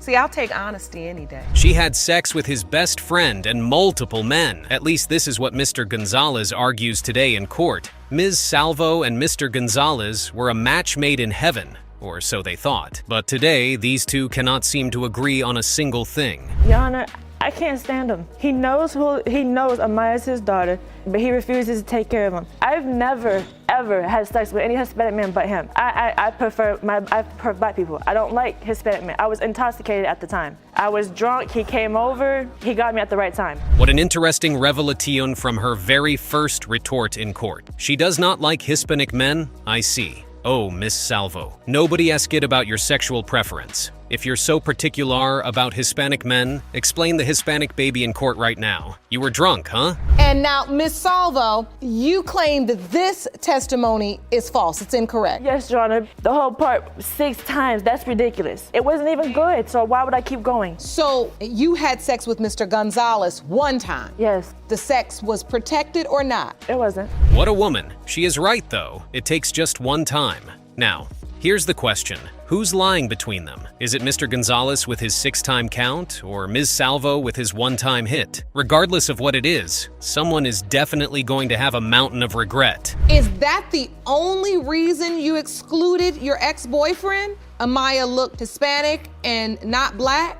She looks way too much. The dimple, she has 1 dimple just like he does. That's him. Her nose, I have a picture that I can show you. They're just... Well, would you look at that? Every single time. One person in court always feels entitled to the semblance card. If Ms. Salvo thinks her baby belongs to Mr. Gonzalez simply because she looks like him, she really has no valid point, especially after having sex with other men. Who's to say that her ex-boyfriend does not have Hispanic ancestry? My doubts is I took my best best friend over there to her house.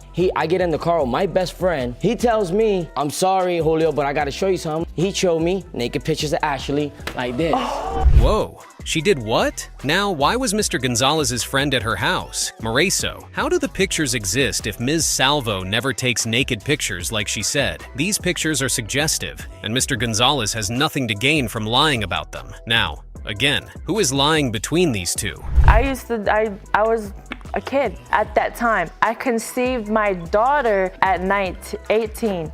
So you had grown up that year? I wasn't grown up.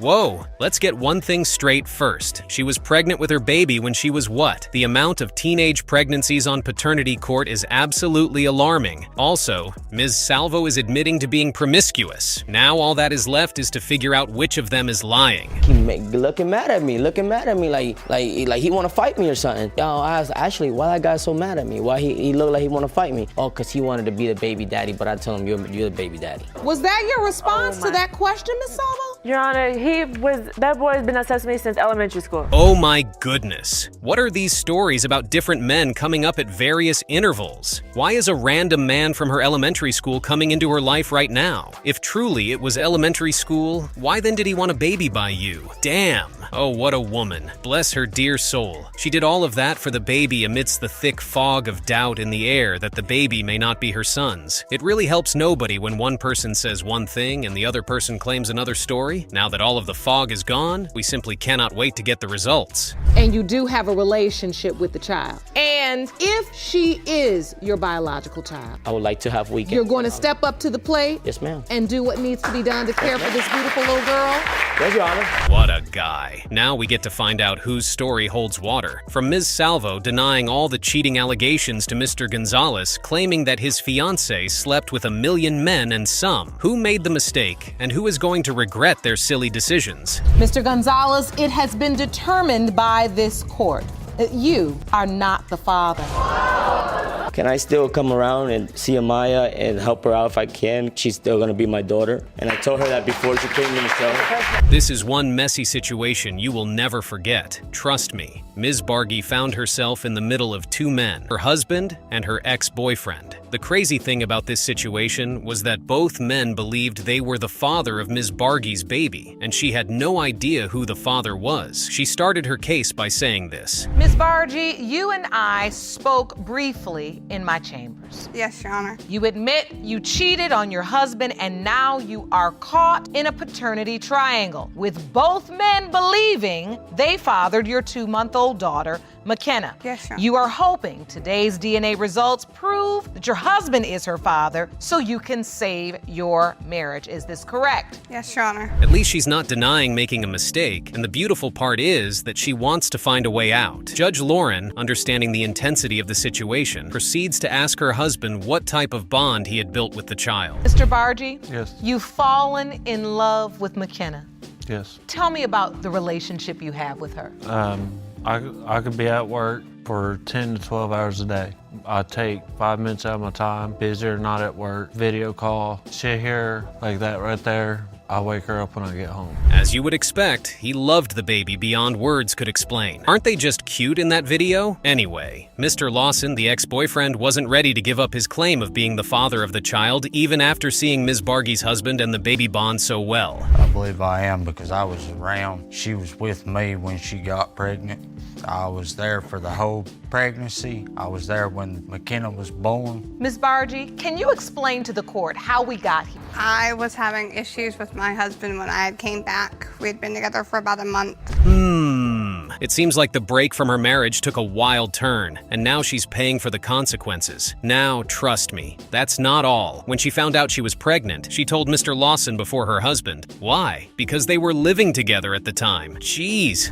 The day that I found out was the end of April. It was April the 27th. The whole month of April I was getting sick, and I took a pregnancy test, and then it came back that I was pregnant. Who did you tell first? I told my mother first, and me and Calvin had been living together. Even Judge Lauren was disappointed to hear that. There was more disappointment coming her way. Bargy never mentioned the pregnancy to her husband. She claimed she didn't have the courage to confront him about it. But here's how he found out. That you were pregnant pregnant and McKenna could be his child? I did not tell my husband, period. He had a mutual friend that was on my Facebook, and they had actually sent him a picture of me posting an ultrasound, and then he started contacting me, and then finally I had to sit down with him and talk to him and tell him, okay, well, you know. Wow. So she was sleeping with Mr. Lawson and her husband at the same time? That explains why they both feel they could be possible fathers of the baby. But the truth, bombs keep getting worse. Ms. Bargy went on to tell the judge that she found out that her husband was also sleeping with his ex. Slept together one time, and that was due to the fact that he had spoken to one of my friends, and they had talked about actually being together. It was, my friend was one of his exes. His ex actually messaged me and was showing me messages that him and her were sleeping together when me and him. Mr. Lawson? Yes. Oh, I'm siding with Judge Lauren. That's one big mess. Unlike Ms. Bargy's husband, Mr. Lawson had no relationship with the child in question. He claimed that when he tried to be in the child's life several times, Ms. Bargy was evasive because she wanted her husband to be the father of the child. Right now, I don't have a relationship because when Miss Bargy left, we have talked and tried to set up times for me to see her, but there is a lack of information. You feel like she's being evasive. Your Honor, I have given him plenty opportunities to see her. I've called him 3 and 4 days in advance and said, look. Could Mr. Lawson be lying about trying to see her child? Who knows? Ms. Bargy made one thing clear to the judge. She claimed that if Mr. Lawson ended up being the father, she wouldn't want him anywhere near her child. Mr. Lawson is McKenna's biological father. Have you thought about where you go from here? If Mr. Lawson is her father, I do not want him to be a part of her life, period. Like, I want rights terminated because my daughter deserves so much better. My husband has been there and took care of her since all this has happened. He has been an amazing father. She must really dislike Mr. Lawson. Well, it's time we reveal the DNA results and bring their paternity drama to an end. Let's see if Ms. Bargy's prayers are going to be answered. Mr. Bargy or Mr. Lawson is the father of 2-month-old McKenna Bargy. It has been determined by this court. The biological father is Mr. Lawson. You are McKenna's biological father, Mr. Lawson. That's okay. I'm still gonna raise her. Sit down, Miss. Oh, wow. This, oh my God. Oh man,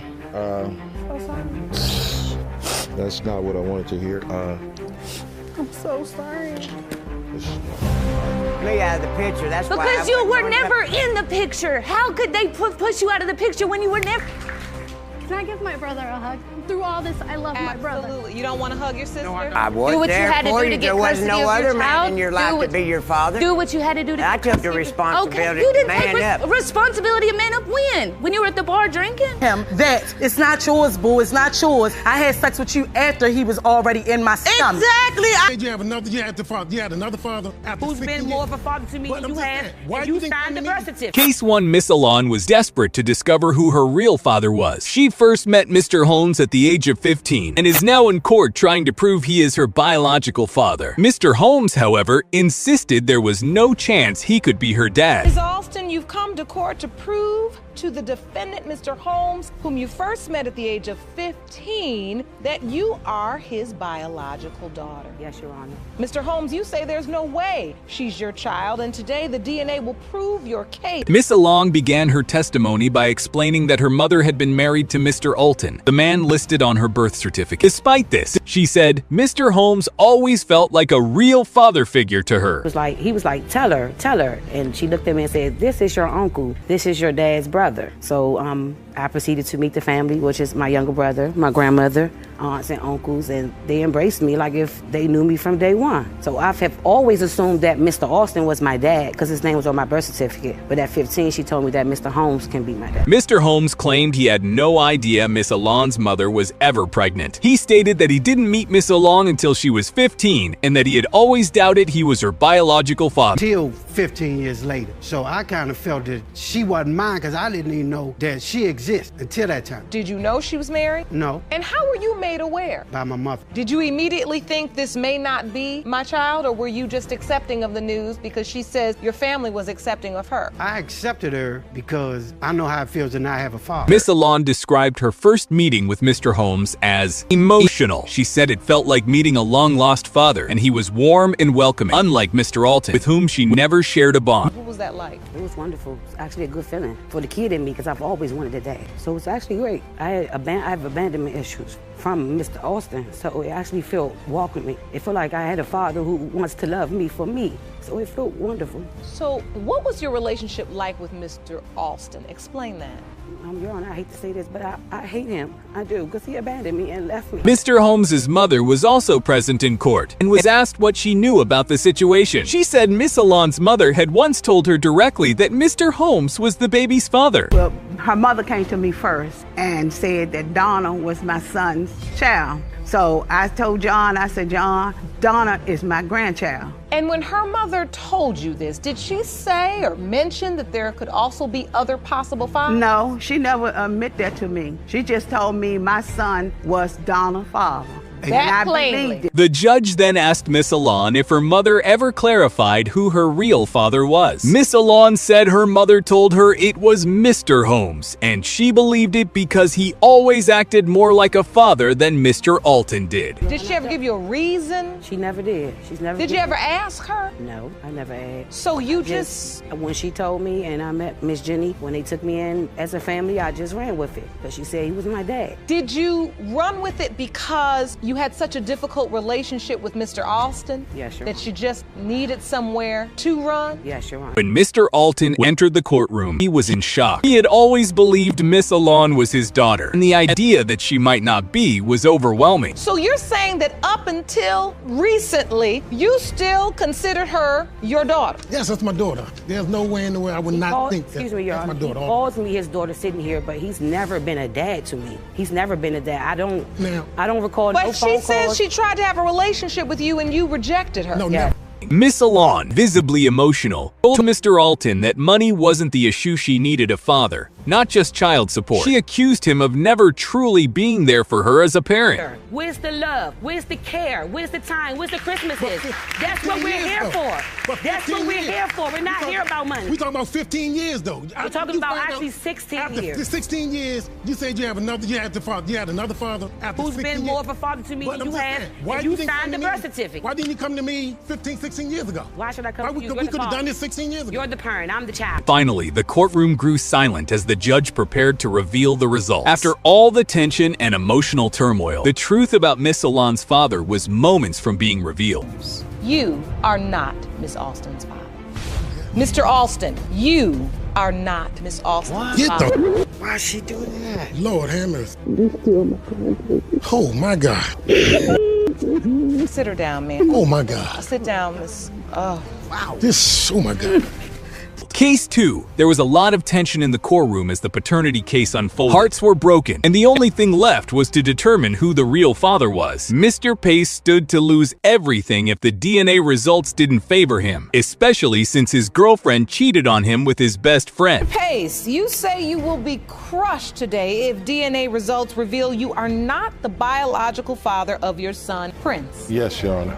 You maintain that the defendant betrayed you by cheating with Prince's second possible father, your best friend. Yes. For Mr. Pace, everything was on the line. If he wasn't the father, he risked losing his girlfriend, his best friend, and the emotional bond he had built with the child. The stakes couldn't have been higher. I would say 3 relationships: the relationship that I have with Miss Fobbs, as well as the relationship that I have with Mr. Randolph, also the relationship that I have with Prince. So there is a lot on the line for me. That's my little man. We watch TV together. I'm feeding him cereal in the morning. He's like my real little buddy, and he looks up to me, and I don't want to let him down, baby. The relationship between Mr. Pace and Miss Fobbs began beautifully. They met in traffic, exchanged numbers, and quickly fell for each other. Their love story sounded like something out of a movie until everything started to fall apart. Pulled over, actually, and we had a conversation. I ended up getting her phone number. We went out on a few dates. We kind of bonded real quick. She ended up moving in with me and Mr. Randolph. Shortly after her moving in, she became pregnant. once we found that out, being that she wanted her own space, we ended up moving into another spot together. Miss Fobbs had to answer to the allegations of cheating. She admitted that after moving in with Mr. Pace and his best friend, a one-time incident occurred. She claimed it happened because Mr. Pace was often away at work. As a feeling of neglect, the situation with me and Randolph was a mistake, a big mistake, the worst mistake I think I ever made, because I've never intentionally set out to hurt Byron in any way. I just want this to be okay. I want everything to stay the way it is. I don't want us to separate the situation or anything. So when you say you took this as neglect, The most important question was finally asked, how did she end up sleeping with Mr. Pace's best friend? Mr. Pace revealed it all came out during a heated argument when Miss Fobbs suddenly confessed. We were actually in a heated argument at the time that it occurred, but it kind of just got blurted out to me that Mr. Randolph could be a potential father for Prince. wait a minute. So you're in a heated argument as a couple, and just out of the blue she yells, and by the way, your best friend could be Prince's father? Correct. Shocked and heartbroken, Mr. Pace confronted his best friend, Mr. Randolph, directly. To everyone's dismay, Mr. Randolph didn't deny the accusation. The entire courtroom was stunned by the betrayal. He did say yes. So Mr. Randolph, I just have to ask, how could you sleep with your best friend's girl? Well, to answer that, Your Honor, I wasn't in the right state of mind. We both was intoxicated. You know, he was out promoting clubs, and she used to come home from the club intoxicated. Mr. Randolph presented a photo of himself with the child, claiming there was a clear resemblance. However, Miss Fobbs disagreed and said she couldn't see any similarity between them. You think you look pretty much exactly alike? Little characteristics, forehead maybe, mouth, but When you look at this picture, Miss Fobbs, do you see any resemblance? No, I don't. None? None. Do you see a resemblance to Mr. Pace? Yeah, he looks like Byron more than he looks like Randolph. I see my nose a little. Mr. Pace, on the other hand, pointed out that the child looked more like him. He claimed to see his nose and features in the baby. With all emotions running high, the moment of truth had finally arrived. Who is the real father? You are not his father. Oh, man. So sorry. That's not what I wanted to hear. I'm so sorry. It's not right.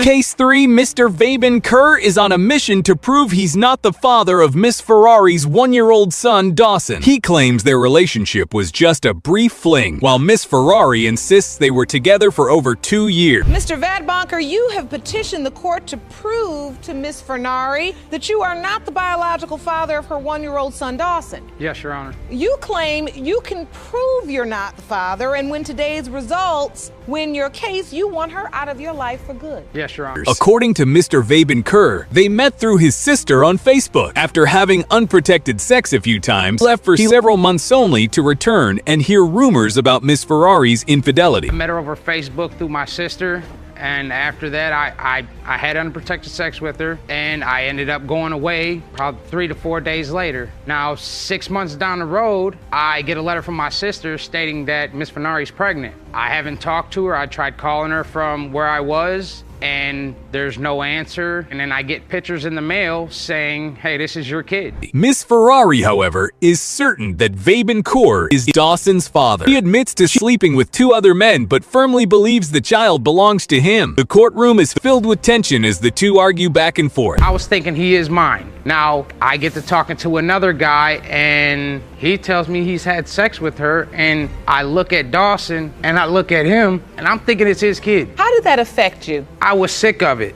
I didn't want to keep going through it because it's putting strain on me and my fiance's relationship. Mr. Vaben Kerr's sister, Janine, is called in and shares damning details. She claims she saw Miss Ferrari with another man in a party, adding more doubt to her story. Told him about the cheating? Yes. But you're standing with Miss Ferrari today? It's about this little boy right here. Tell me what you know. That's what it's about. Tell me what you know. One night after we had all been drinking, She slept with one of the people that came to our little get-together. It's a messy situation filled with accusations and broken trust. Mr. Vabenkur is determined to prove his innocence, while Ms. Ferrari clings to the belief that he's the father of her son. Now, why would they That's a constantly be lying to me about it? That's the question that I have. Your during all point this. is, what is the motive? Do they want to be with her? Do they want to keep you two apart? Your thing is, why are these people coming to tell me something they have no reason to tell me? I honestly don't know, Your Honor. I think they just want me to know who I was dealing with. With conflicting stories, cheating rumors, and a child's future at stake, courtroom hangs in suspense. Everyone is holding their breath as the judge prepares to reveal the truth once and for all. Mr. Vadbonker, you are the father. That's your son, David. That's fine. Now all this could stop or you could be his dad. Can I give my brother a hug? Through all this, I love my brother. Absolutely. You don't want to hug your sister? No, Case 4, Miss Fields, begins by explaining how she reached out to Mr. Sandifer on Facebook asking for money. Instead of help, dropped a bombshell he might not be her real father and needs to find out who is. That revelation hit hard. Ms. Boyer and Ms. Fields, you've both brought the defendant, Mr. Sandifer, to court today to prove that he is your biological father, but you each believe that you are his only daughter and the other is not. Am I correct? Yes, Your Honor. All right, is your daughter, but actually hope that one is and one is not. Yes, Your Honor. Miss Fields didn't hold back. She claimed Mr. Sandifer never did anything for her and said her grandparents raised her because her mother couldn't afford to. Mr. Sandifer defended himself, saying he did his best even if he wasn't always present. Ms. Boyer, you may have a seat. So, Ms. Fields, start from the beginning. About 2 years ago, I sent him a message on Facebook asking him if I could borrow some money, and he responded with, maybe I need to find my real dad, that he wasn't even my father. That's not true. I was upset, Your Honor, at that point in time because she just kept on aggravating me about money, and that's the only time I've ever heard from her is when it was money. Mr. Sandifer added that the only time Miss Fields contacted him was when she needed money. Then Miss Boyer chimed in, saying Mr. Sandifer used to call her his daughter and now needs to take responsibility. But he expressed doubt, noting his name isn't on either birth certificate. You are my father. You are my father. I don't compare to you because you were never around me. I have doubts, young lady. All right, tell me about your childhood, Miss Fields. Growing up, I was, him and my mother were married from the time I was 4 till about the time I was 9. This hurts you. It's okay. I was adopted to Take my your time. grandparents because my mother couldn't afford. She couldn't afford to take care of 3 children by herself. My grandparents... Miss Fields opened up about her childhood, revealing that her grandparents officially adopted her. She shared how her grand-grandfather had even asked Mr. Sandifer to care for her and her mother before he died. Me out of the picture, that's why Because you were never in the picture. How could they push you out of the picture when you were never there to begin with? Then why do you call other men dads all the time? You're married right now, because and you're calling him I called dad. him dad because he raised me from the time I was 13. Girl, Still, Mr. Sandifer remained skeptical. He questioned why Miss Fields had referred to other men as dad and only turned to him for money. The courtroom grew more tense with every exchange. Sandifer, did you date her mother? Did you have an intimate relationship with her mother? Married. Yes, Your Honor. Then she come up pregnant, and I was always told by friends that Samantha was my child, but when the baby was born, I was there. As things unfolded, we learned how tangled these relationships really are. Miss Fields explained her mother eventually found another man, while Miss Boyer stood firm in claiming she is Mr. Sandifer's daughter. Emotions were all over the place. Of course, because I fought custody for her and everything. And you would have never done that if it wasn't for How could I when you was adopted out from under me, Samantha? You weren't there before I was adopted out from under you. When I was 9 years old, you could have done something. What did you want me to do? Act like a father. I was do what there you had to for do you. to get There was custody no of your other man child. in your life to be your father. Do what you had to do to I get took the custody. responsibility Okay, you didn't to man take up. responsibility of man up when you were at the bar drinking. Miss Fields tearfully described growing up with limited support, relying on her grandparents for love and care. Mr. Sandifer, however, kept returning to the fact that he wasn't listed as a father on either woman's birth certificate. Explain to the court why you're here today exactly. I'm here today to prove that Mr. Sandifer is my father. I have proof otherwise, Your Honor. You have proof that she is not your daughter. My name's not on the birth certificate. I'd like to see that. Jerome, please hand me that evidence. But Your Honor, he was in a relationship with my mother when I was born, and he lived with us till I was 5 years old. This is a copy of Miss Boyer's birth certificate. Now, as the courtroom drama hits its boiling point, the accusations fly freely. Everyone is desperate for clarity. Only the DNA results can truly settle this chaotic family mystery. Mr. Sandifer, you are not her father. Oh, wow. You okay, sir? You need to take a seat? Yeah. Mr. Sandifer, you are not her father.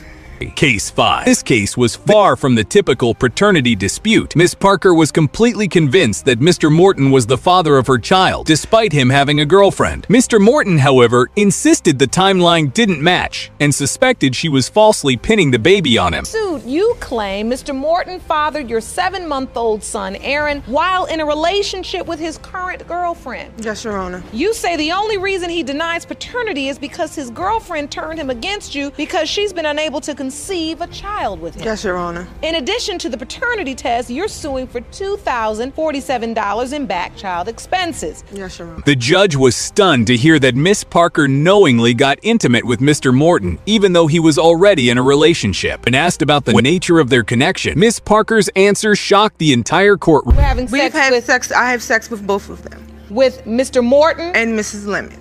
And his girlfriend? Yes, Your Honor. Yes. Oh, so a threesome at the same time, or you have two separate relationships? Threesome at the same time, separate relationship. If I don't want to have sex with her and I want to have sex with him, that's what happens. Oh, okay. It just got interesting. She was able to have sex with us is because I asked my boyfriend to have sex with her because she was lonely. Apparently, things were far more complicated than expected. The trio had been involved in a sexual relationship with each other. Mr. Morton remained firm. He still doubted he was the child's father and believed something didn't add up. When were you intimate with Miss Parker? During the window? The week of Mother's Day, May 11th, I believe. You're intimate that day? The only intimacy we had on Mother's Day was oral sex, Your Honor. How you gonna get pregnant off of oral sex, Your Honor? Judge. When was Aaron born? December 5th. So December 5th. Just when the judge thought she had heard it all, a new twist surfaced. Mr. Morton's girlfriend revealed that Miss Parker had also been sleeping with another man. The courtroom waited to see if Miss Parker would deny it. We had to keep reminding him that it's not yours, boo. It's not yours. I had sex with you after he was already in my stomach. Exactly, I said. But you told us that you didn't have sex with nobody. I just after said you I got didn't pregnant. have unprotected sex. Let's get some control. Let's. I want to understand this story. Your testimony, Miss Parker, is that you weren't intimate with anyone else during that time? I did not have unprotected sex. Surprisingly, Miss Parker admitted she had been with someone else. Then she dropped another bombshell. She claimed to have had a miscarriage before becoming pregnant with Mr. Morton's baby. Miss Parker, you stated that you weren't having unprotected sex with anyone else. Yes. But you're saying you only have unprotected sex with Mr. Morton. Yes, Your Honor, yes. Let me explain my side of the story because I'm trying to, Yeah. Before my boyfriend went away, I was pregnant by him. That's what they're getting confused. I had a whole miscarriage, Your Honor. A whole miscarriage by this man. All of a sudden. Judge wasn't entirely convinced by the miscarriage story. Miss Parker then explained that she initially told Mr. Morton he wasn't the father. After consulting with her doctor, she realized he could be. I'm not gonna lie, I told him, this is not your baby. Being as though I have a sonogram telling me I'm 13 weeks. So when I go to my first prenatal appointment and they give me a fetal assessment and they say, no, miss, you're 8 weeks pregnant. Your baby is due December the 24th. So you went to your appointment and then your due date got adjusted? Yes. So initially, when you got pregnant, they gave you a certain due date? Yes. Ms. Parker expressed her frustration that Mr. Morton denied her and the baby while still finding time to care for other people's children. She felt abandoned, especially since he offered no financial help for their child. This feeling that he steps up to the plate and takes care of other people's children, but does not properly take care of baby Aaron is the basis of your suit. Right. You're suing for $2,047 in child care expenses, things you've spent on baby Aaron since he's been born, and you say Mr. Morton's done nothing. Besides $30 and she hand me down. Things took an unexpected turn when Miss Parker called a witness to the stand, none other than Mr. Morton's own mother. Her appearance sent a wave of surprise through the courtroom. It is your belief that baby Aaron is your grandchild. Yes, that's us all the way. Have Have you witnessed your son connect with this child? Yes. And you've connected with the child? Yeah. Mr. Morton's mother was vocal in her belief that the child was her grandchild. She said the entire family had embraced the baby and couldn't understand why her son continued to deny paternity. We do accept him without a doubt. Without doubt? Without a doubt. I don't share his doubts because that's ours. That's a more. Wouldn't know my doubts, Your Honor. My mother don't know anything about the situation. Every time I try to put her into the situation, she don't want to bother. Where are we going from here with Well, I'm this? gonna tell you where I'm going from this. When you read them DNA tests and they tell you that that's that man's son, I'm going to child support. That's where I'm going with this. I'm going straight downtown. With all the drama, tangled relationships, and shocking testimonies, it was finally time to reveal the truth. The courtroom held its breath. Mr. Morton, you are Aaron's father. Thank you. I told you, like I'm not no.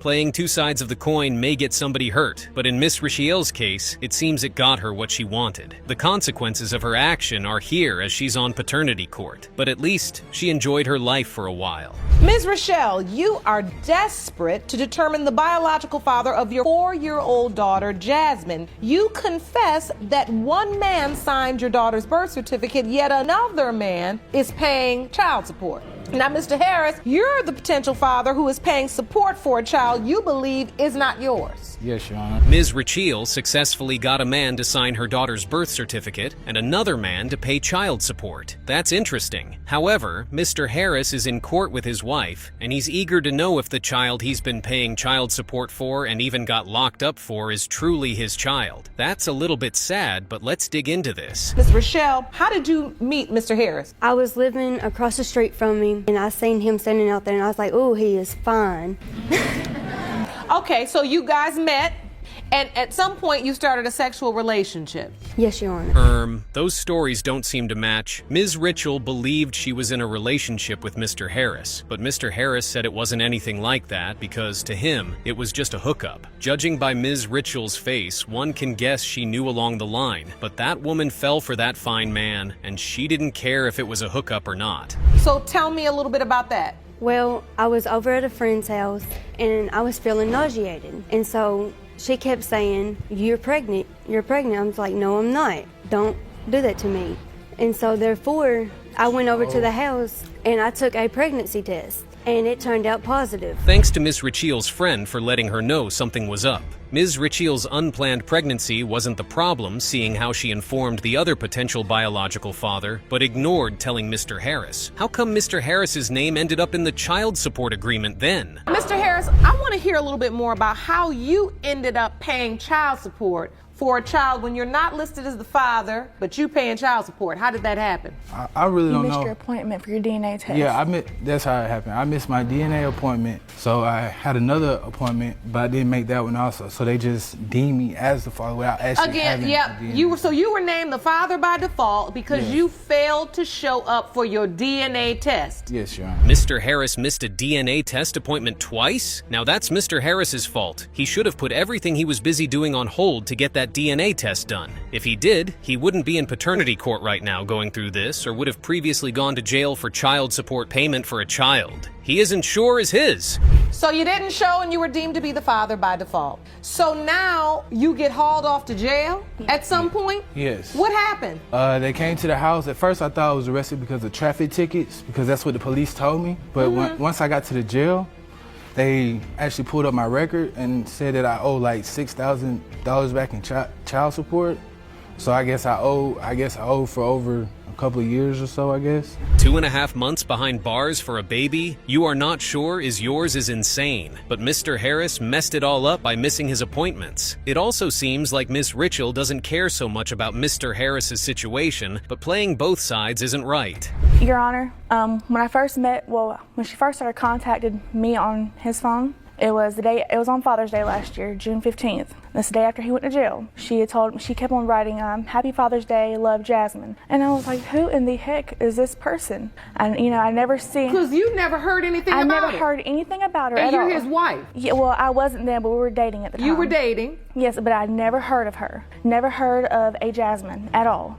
Mr. Harris's wife didn't know about the whole Mr. Harris and Ms. Ritchie hookup or supposed relationship arrangement that led to a baby at first. However, Ms. Ritchie made her know, and she believes 4-year-old Jasmine looks like her husband, but just like anybody else, it hurts Mr. Harris's wife and she wants it to be over. Are there any other possibilities? Any other men? No, there's She not. said there was one, Your Honor. She told you there was one Yes. other? When we started talking last year, when he was in jail, she never told me who, but she said one other guy besides my husband. So where's the third guy? There is only 2. Did you tell her 3? No, I did Yes, not. Your Honor. So this conversation didn't happen? No, it didn't. Yes, Your Honor, it did. So, I have no reason to Mr. sit Harris, here. have you developed a relationship with Jasmine at all? No. We don't know who's telling the truth about the conversation happening or not, but if there's a third possibility, this would be more messy. Ms. Ritchie claims the other potential father wanted to take responsibility, but how come she's making another man pay for the child support? I want him to take care of his daughter. Your Honor. That's all I want, is for him to take care of his How can you take care of a child that you're not even bonded with when you have the child and a guy there who take care of your child and who loves your child as his own? Why would you want to break that? I want Mr. Harris to be in her life. Ms. Ritchie's reason may not be reasonable, as Mr. Harris's wife pointed out, but it seems valid only if Mr. Harris is definitely the biological father of her daughter. However, if Mr. Harris isn't the father, Ms. Ritchie has some real apology to do and real debts to pay. Let's get to the result. Mr. Harris, you are the father.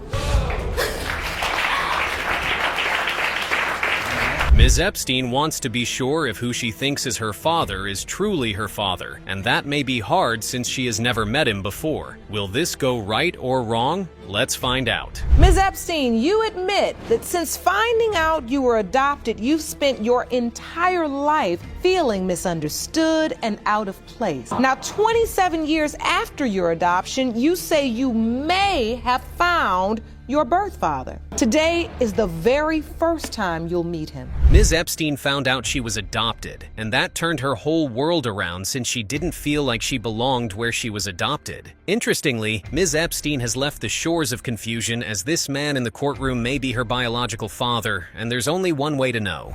Take me back, Ms. Epstein. Tell me about your childhood. When I was born, I was adopted before birth. I was raised by a very loving, very caring family, and everything was great as a child. And then as got sent to a boarding school, so they're like escort service, and an escort service came.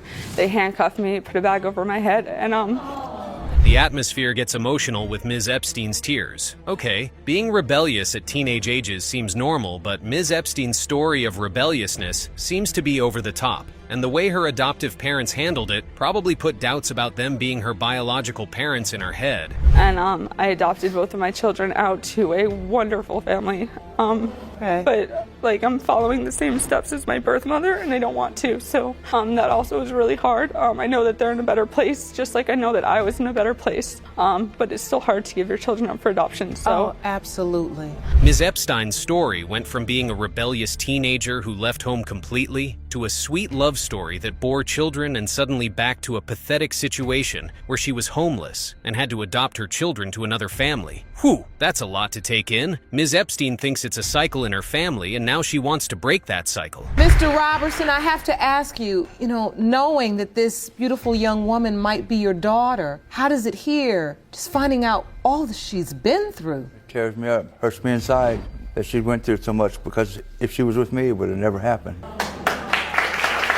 Like everyone else, Mr. Robertson is sad to hear Ms. Epstein's story, but it affects Mr. Robertson more deeply than anyone, since he may be Ms. Epstein's biological father. Mr. Robertson even claimed she would never have gone through that if Ms. Epstein was with him. Good to know. So, Mr. Robertson, at some point in your life in this time, do you remember having a relationship with her birth mother? We had a one-night thing, and it was at a party, and to be honest with you, I can't remember if I was drunk that time or if I'm just getting old, but I really don't remember it too good.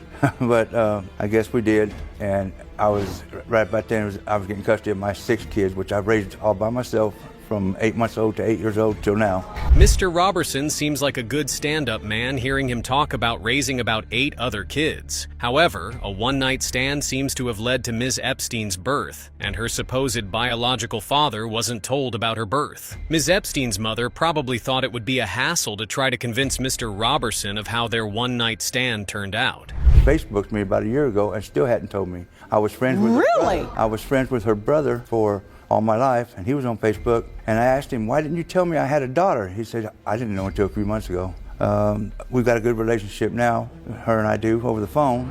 I think she looks a lot like the family. You do? And I'm hoping she is mine, yeah. Mrs. Epstein's mother still didn't inform Mr. Robertson about Ms. Epstein. It is like Ms. Epstein forgot her daughter the moment she handed her over to another family. Or maybe she just didn't want to open up old wounds, but that seems unfair to Ms. Epstein. And I've talked to Paul before, and he said that he saw my mom pregnant at the grocery store or whatever, and he always doubted it, so it's not like he had no idea that I was around or that I existed. He never asked my mom about it. Mr. Robertson, did you admit this to Miss Epstein? I told her that me and her mother worked in the same place. She worked in another part of the area where I worked. Ms. Epstein is losing her mind knowing her real family was bonding behind her back. Ms. Epstein wants to know why her potential biological father did not confront her mother when he saw her with a baby bump. Ms. Epstein really needs an explanation of what really happened. When you got in touch with your birth mother and you asked for Mr. Robertson's name, did she give it to you willingly? How did that happen? She forgot his name. Then she told me, she asked her brother what his name was, and he said it was Paul Robertson. His name is not Paul Robertson, it's Robertson. Miss Epstein did a really hard job looking for her biological father. If only Miss Epstein's mother had informed Mr. Robertson that they probably had a child together, maybe Miss Epstein's childhood would have had a different outcome. That didn't happen, so let's know what the future holds for Ms. Epstein. Pertaining to whether Mr. Robertson is the biological father of Ms. Epstein, that Mr. Robertson is her father. It's so good, baby. Thank you. Some one-night stands really do result in pregnancy, but sometimes, just like the name implies, it is just a one-night thing and nothing else comes from it. Mr. Carroll and Ms. Goggins want to know, which is it, the former or the latter? Mr. Carroll, you are here to prove to your ex-girlfriend, Ms. Goggins, that you are the biological father of her 26-year-old daughter, Shirletha Carroll. Yes, Your Honor. You say when your daughter was 5 years old, the defendant told you another man was her father, but you refused to believe it. Yes, Your Honor. That's an interesting twist, seeing Mr. Carroll isn't the one-night stand in question. Instead, it's Ms. Goggins' cross, and she believes the one-night stand led to the pregnancy of her daughter. But Mr. Carroll disagrees with her. Mr. Carroll believes Ms. Goggins is denying him of his daughter. Carroll, what will these results mean for you today? Oh, it mean an awful lot because it's been many years that done went. I understand, sir. Take your time. And I know I love Lily. I always try to. That she my daughter. Can't nobody tell me otherwise. This is my daughter. Nobody in the world can tell Mr. Carroll a different thing about his possible daughter. Mr. Carroll wants to find out if Ms. Goggins' daughter is his daughter for sure, but Mr. Carroll doesn't look like he would care if he's told otherwise because he believes that's his daughter. Ms. Goggins, you say you had a one-night stand and you're so sure that this one-night stand is your daughter's father. Why are you so certain? With Jesse, we were basically broken up, and then I end up going to her father saying that I needed someone to talk to, so me and him end up having sex, and I knew that it was the one-night stand. Ms. Goggins said she and Mr. Carroll had broken up when the one-night stand situation happened. Also, Ms. Goggins says she told Mr. Carroll about the baby's father since she got pregnant, which is different from the 5-year interval Mr. Carroll had claimed. First of all, me and Tina at that time was still in a relationship. It was just shaky. Lily was 5 years old, and she came over my mother's house, and she told me that she had something to tell me. And then she told Lily would go off. She's 5, so she's trying to go off or whatever. She's like, no, Lily, I want Lily to hear this. Mr. Carroll recounts the story of their relationship not totally done, as it was just shaky, and reaffirms that their daughter was indeed 5 years of age when Goggins told him he may not be the biological father. However, Ms. Goggins says Mr. Carroll might just have been hurt that she had a sexual affair with another man, and that's probably why it's so hard for him to take in. I do recall we went over there one day and it was a discussion about me not being his daughter, and in front of you. Yes, ma'am. Right there. What did I say, Lily? What do you remember hearing? I mean, I just recall that it was just arguments, arguing. And then what do you remember me saying to you at the end, when it's all said and done? What did I say? I mean, he always has stated to me that he's my dad. That's so, right. I don't deny that. Mr. Carroll seems to be vindicated since the daughter says she faintly remembers the scenario with a couple of arguments. Again and again, Ms. Goggins says Mr. Carroll knew way before 5 years after the baby's birth that she wasn't his. Could Ms. Goggins be telling the truth? In the early parts of her life, you were there as her father. I was there. You were just there too because you did not provide. So you just was there. I was That's there. all you was there. I was there. She was my daughter. She was around me. I did a lot. I was come from the street life, so a lot of times I wasn't like I should have been. I'm here for Lily as her father, and if she ever need anything from me, if I could provide it for her, she can get it.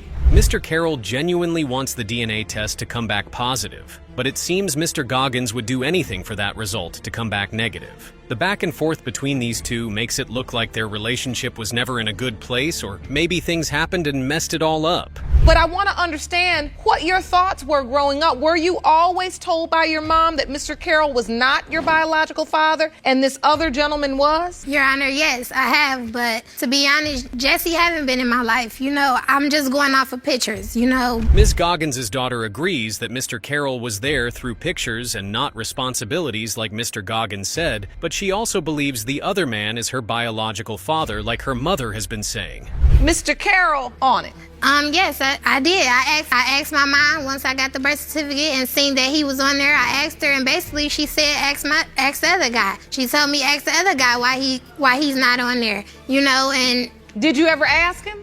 No, I never asked him. While Ms. Goggins and Mr. Carroll keep going back and forth over, you're not the daddy, I'm the daddy, Miss Shirlitha looks so confused and sad because she didn't have to go through this. We need to know who's right at the end of the day. Will it be Ms. Goggins or Mr. Carroll? Let's find out. Mr. Carroll, you are her father.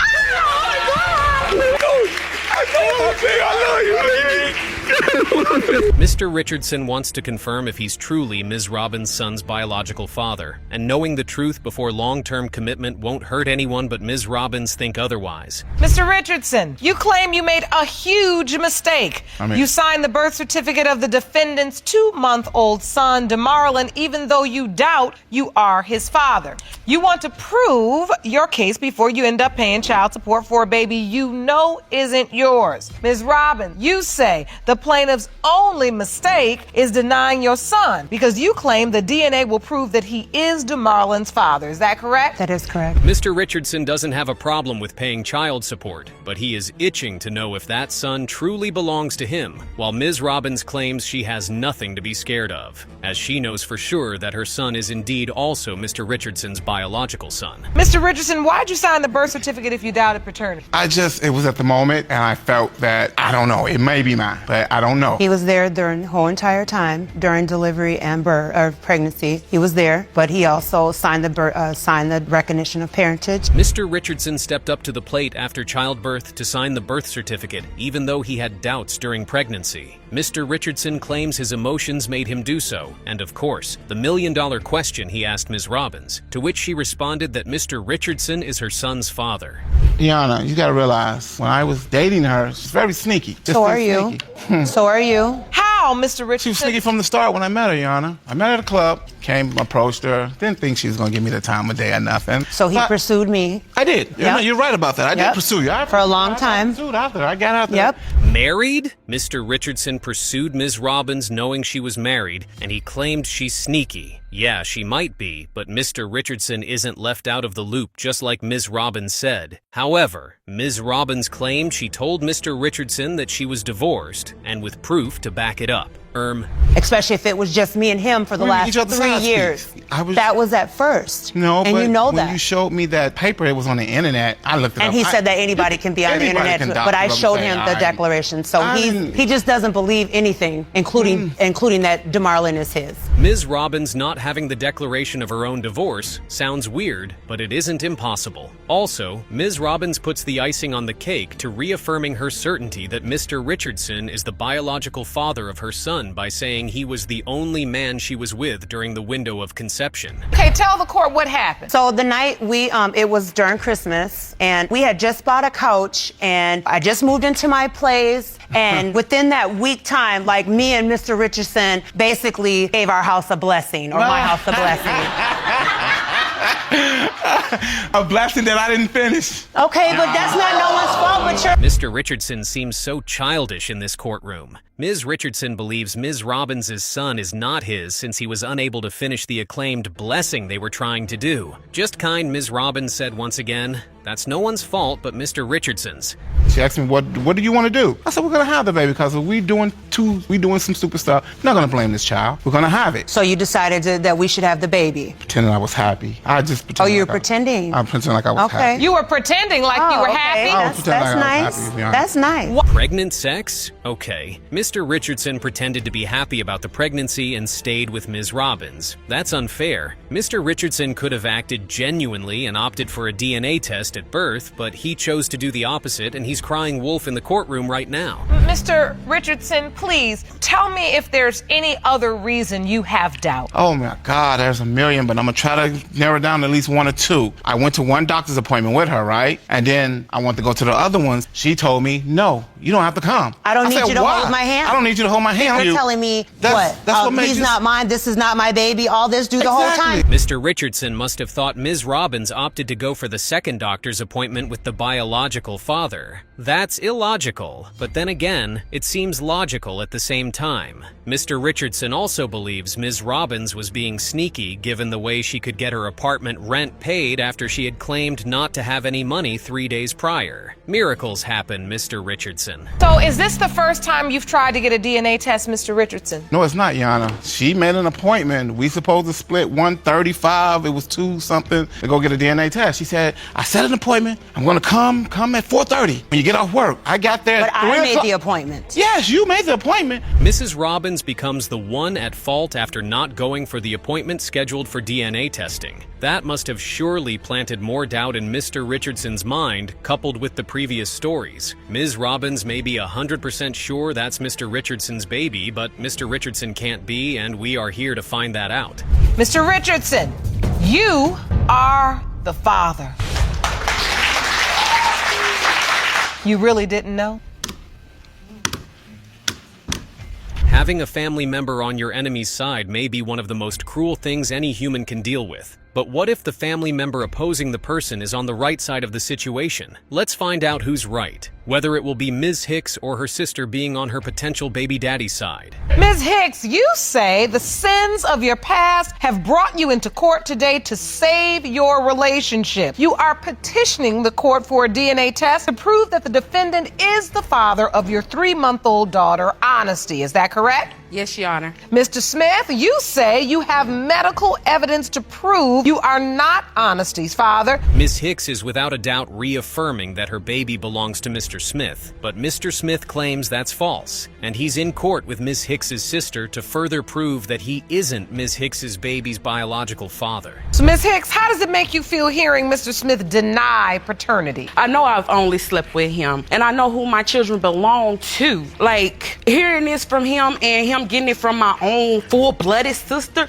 it just bores me. Tell the truth. It bores me. Ms. Hicks says she knows who her children belong to, and she isn't lying about this one either. On the other hand, Ms. Hicks's sister cuts in saying that's a big fat lie, because the baby in question isn't Mr. Smith's baby. Like the valid question Ms. Hicks asked, have they been sleeping around together? Mr. Smith, you hear the allegations that have been stated thus far. This is what leads you to believe you are not the biological father of Honesty? Yes, Your Honor. Explain. I used to work out a lot, and one time I strained myself too hard, and I had to go to the hospital, and the doctor told me that I couldn't have kids, that my testicles had dropped by that time. Aside from Ms. Hicks's sister being on Mr. Smith's side that he's not the father, Mr. Smith also chips in another factor that makes him doubt he's the father of Ms. Hicks's baby. Mr. Smith worked a lot and his testicles dropped, leading to him being diagnosed with a condition where he can't have kids. Now the situation is dicey. Did you inform Ms. Hicks about this when you all were in a sexual relationship?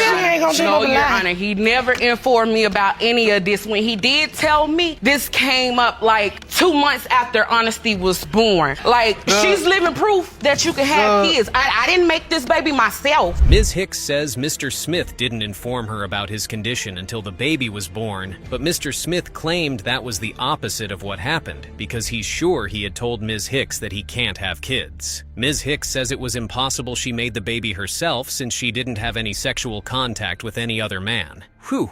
Oops. I told her, once her son was born, she was cheating a lot of time with multiple men. You know that for certain? Yes, Your Honor. How do you know that? Explain. Her sister used to tell me that she used to sleep with this guy and that guy, and I didn't believe her at first, but until it started coming to me about the dude she talked to all the time, friendly with. There's the issue of cheating, but that's not as bad as hearing Ms. Hicks's own sister tattletales on her. And Ms. Hicks's sister is there claiming she did that because no one knows her sister better, and Mr. Smith is a sweet man. That's fair, but what's her relationship exactly with Mr. Smith anyway? Mr. Smith? I went through her phone and found text message, and it said when I can get that kitty cat. Oh, you saw a text message? Yes, Your Honor. Your Honor. And you submitted your recollection of that exchange to the court. The other guy said, I missed that kitty cat. And Ms. Hicks responded, you know he leaves, so you can come over anytime. Yes, Your Honor. The cheating saga from Ms. Hicks's end continues. A kitty cat message without an actual kitty cat really sounds suspicious, Ms. Hicks. However, Ms. Hicks claims she can't even remember the particular message, but her sister dropped another bombshell that there was physical evidence too, where she was caught red-handed. You ever had occasion to witness firsthand the fact that she was with somebody else? Yes, Your Honor. That dude jumped out the window. Yeah, the guy jumping out the window situation. What happened? Well, I came out the car. I seen somebody jump out the window. Ms. Hicks's sister and Mr. Smith double the dose with the story of a man jumping out of the window one time when Mr. Smith got back home. That made Mr. Smith have more doubts, but Ms. Hicks claims that's another lie. I've been throwing up and I've been feeling funny, so I think you need to take a pregnancy test. So he goes to the store and comes back with a pregnancy test that has 2 in a box. I took the first one, it came out negative. He was like, go ahead and take the other one so we can see the results of that one. Ms. Hicks reveals how happy Mr. Smith was when he got to know she was pregnant, claiming he was happy he was going to be a father. But Mr. Smith claims that was not what happened. Mr. Smith said he had faked the happiness because he didn't want to hurt Ms. Hicks. Maybe it's time to get the result. Mr. Smith, you are the father. In this case, Mr. Smith and Ms. Smith are on opposite sides of the story. Mr. Smith is determined to prove that he's the biological father of Ms. Smith's daughter, but Ms. Smith doesn't think that's true.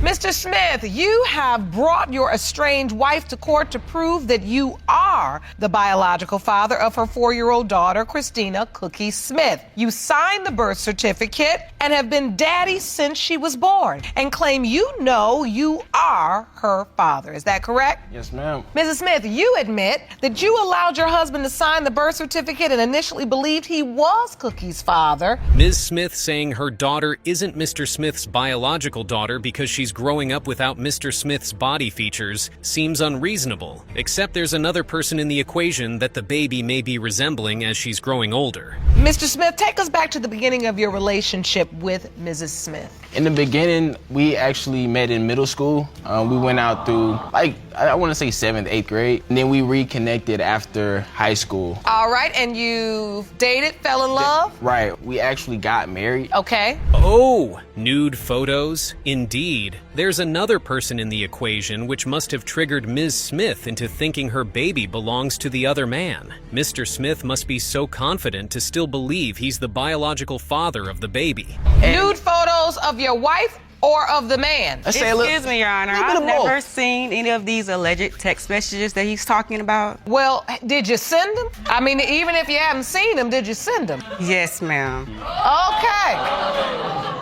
Ms. Smith was going to defend herself that she hadn't seen the texts, but unexpectedly, she agreed to sending them. Why try to deny what you did? Mr. Smith's mother must be a good woman to have her son running to her and not breaking down over that situation. And so you found out you were pregnant. You told Mr. Smith, when you found out she was pregnant, were you happy about it? Extremely happy. You were extremely happy. Extremely happy. And she said she hoped that this would help rekindle your relationship. Did it? I didn't know what love was until I met this person. Right. So then, and I'm having a baby with this person as well. You can't ask for more. I already got everything I need. Mr. Smith is really in love with Ms. Smith, but Ms. Smith, though, Mr. Smith didn't even doubt if the pregnancy was his or not. He still wanted to see his baby come into the world, regardless of the circumstances. That's a good man right there. At what point do you start having paternity doubts about Christina? So I'm in the shower one day. I believe Khalita's at work, Cookie's out there. I'm watching her, and I just noticed something just that doesn't need to be there. You know, I didn't put it there. I know everything that goes on in my house, so... No way! Have a child thinking you're the daddy and suddenly seeing on social media that someone else is parading himself as her father with a picture of them together? That's insane. Anyone could lose their mind over that kind of thing. Miss Smith really has some explaining to do. Well, Your Honor, his name is Joseph. I actually met Joseph after we separated, and around the time I was very vulnerable, and he was the only one showing me any type of attention or any love, which I needed because... Ms. Smith's explanation may sound like a pretty good excuse because of emotions, but without protection. That's out of line. And to top it all off, Ms. Smith didn't tell the other man named Joseph that she was married. That's sneaky. It didn't seem like she was lonely. She just wanted to do what she had been doing before. That there was a possibility that this other gentleman could be her biological father the entire time? At first, I had no doubt in my mind that Christian, wasn't the father of my child. But as Christina got older and... Ms. Smith thought her baby was Mr. Smith's biological father at first, but according to her, the baby's features didn't match Mr. Smith's body features. Ms. Smith began to doubt the paternity after 2 years. 2 years may seem short, but it's a lot of time still.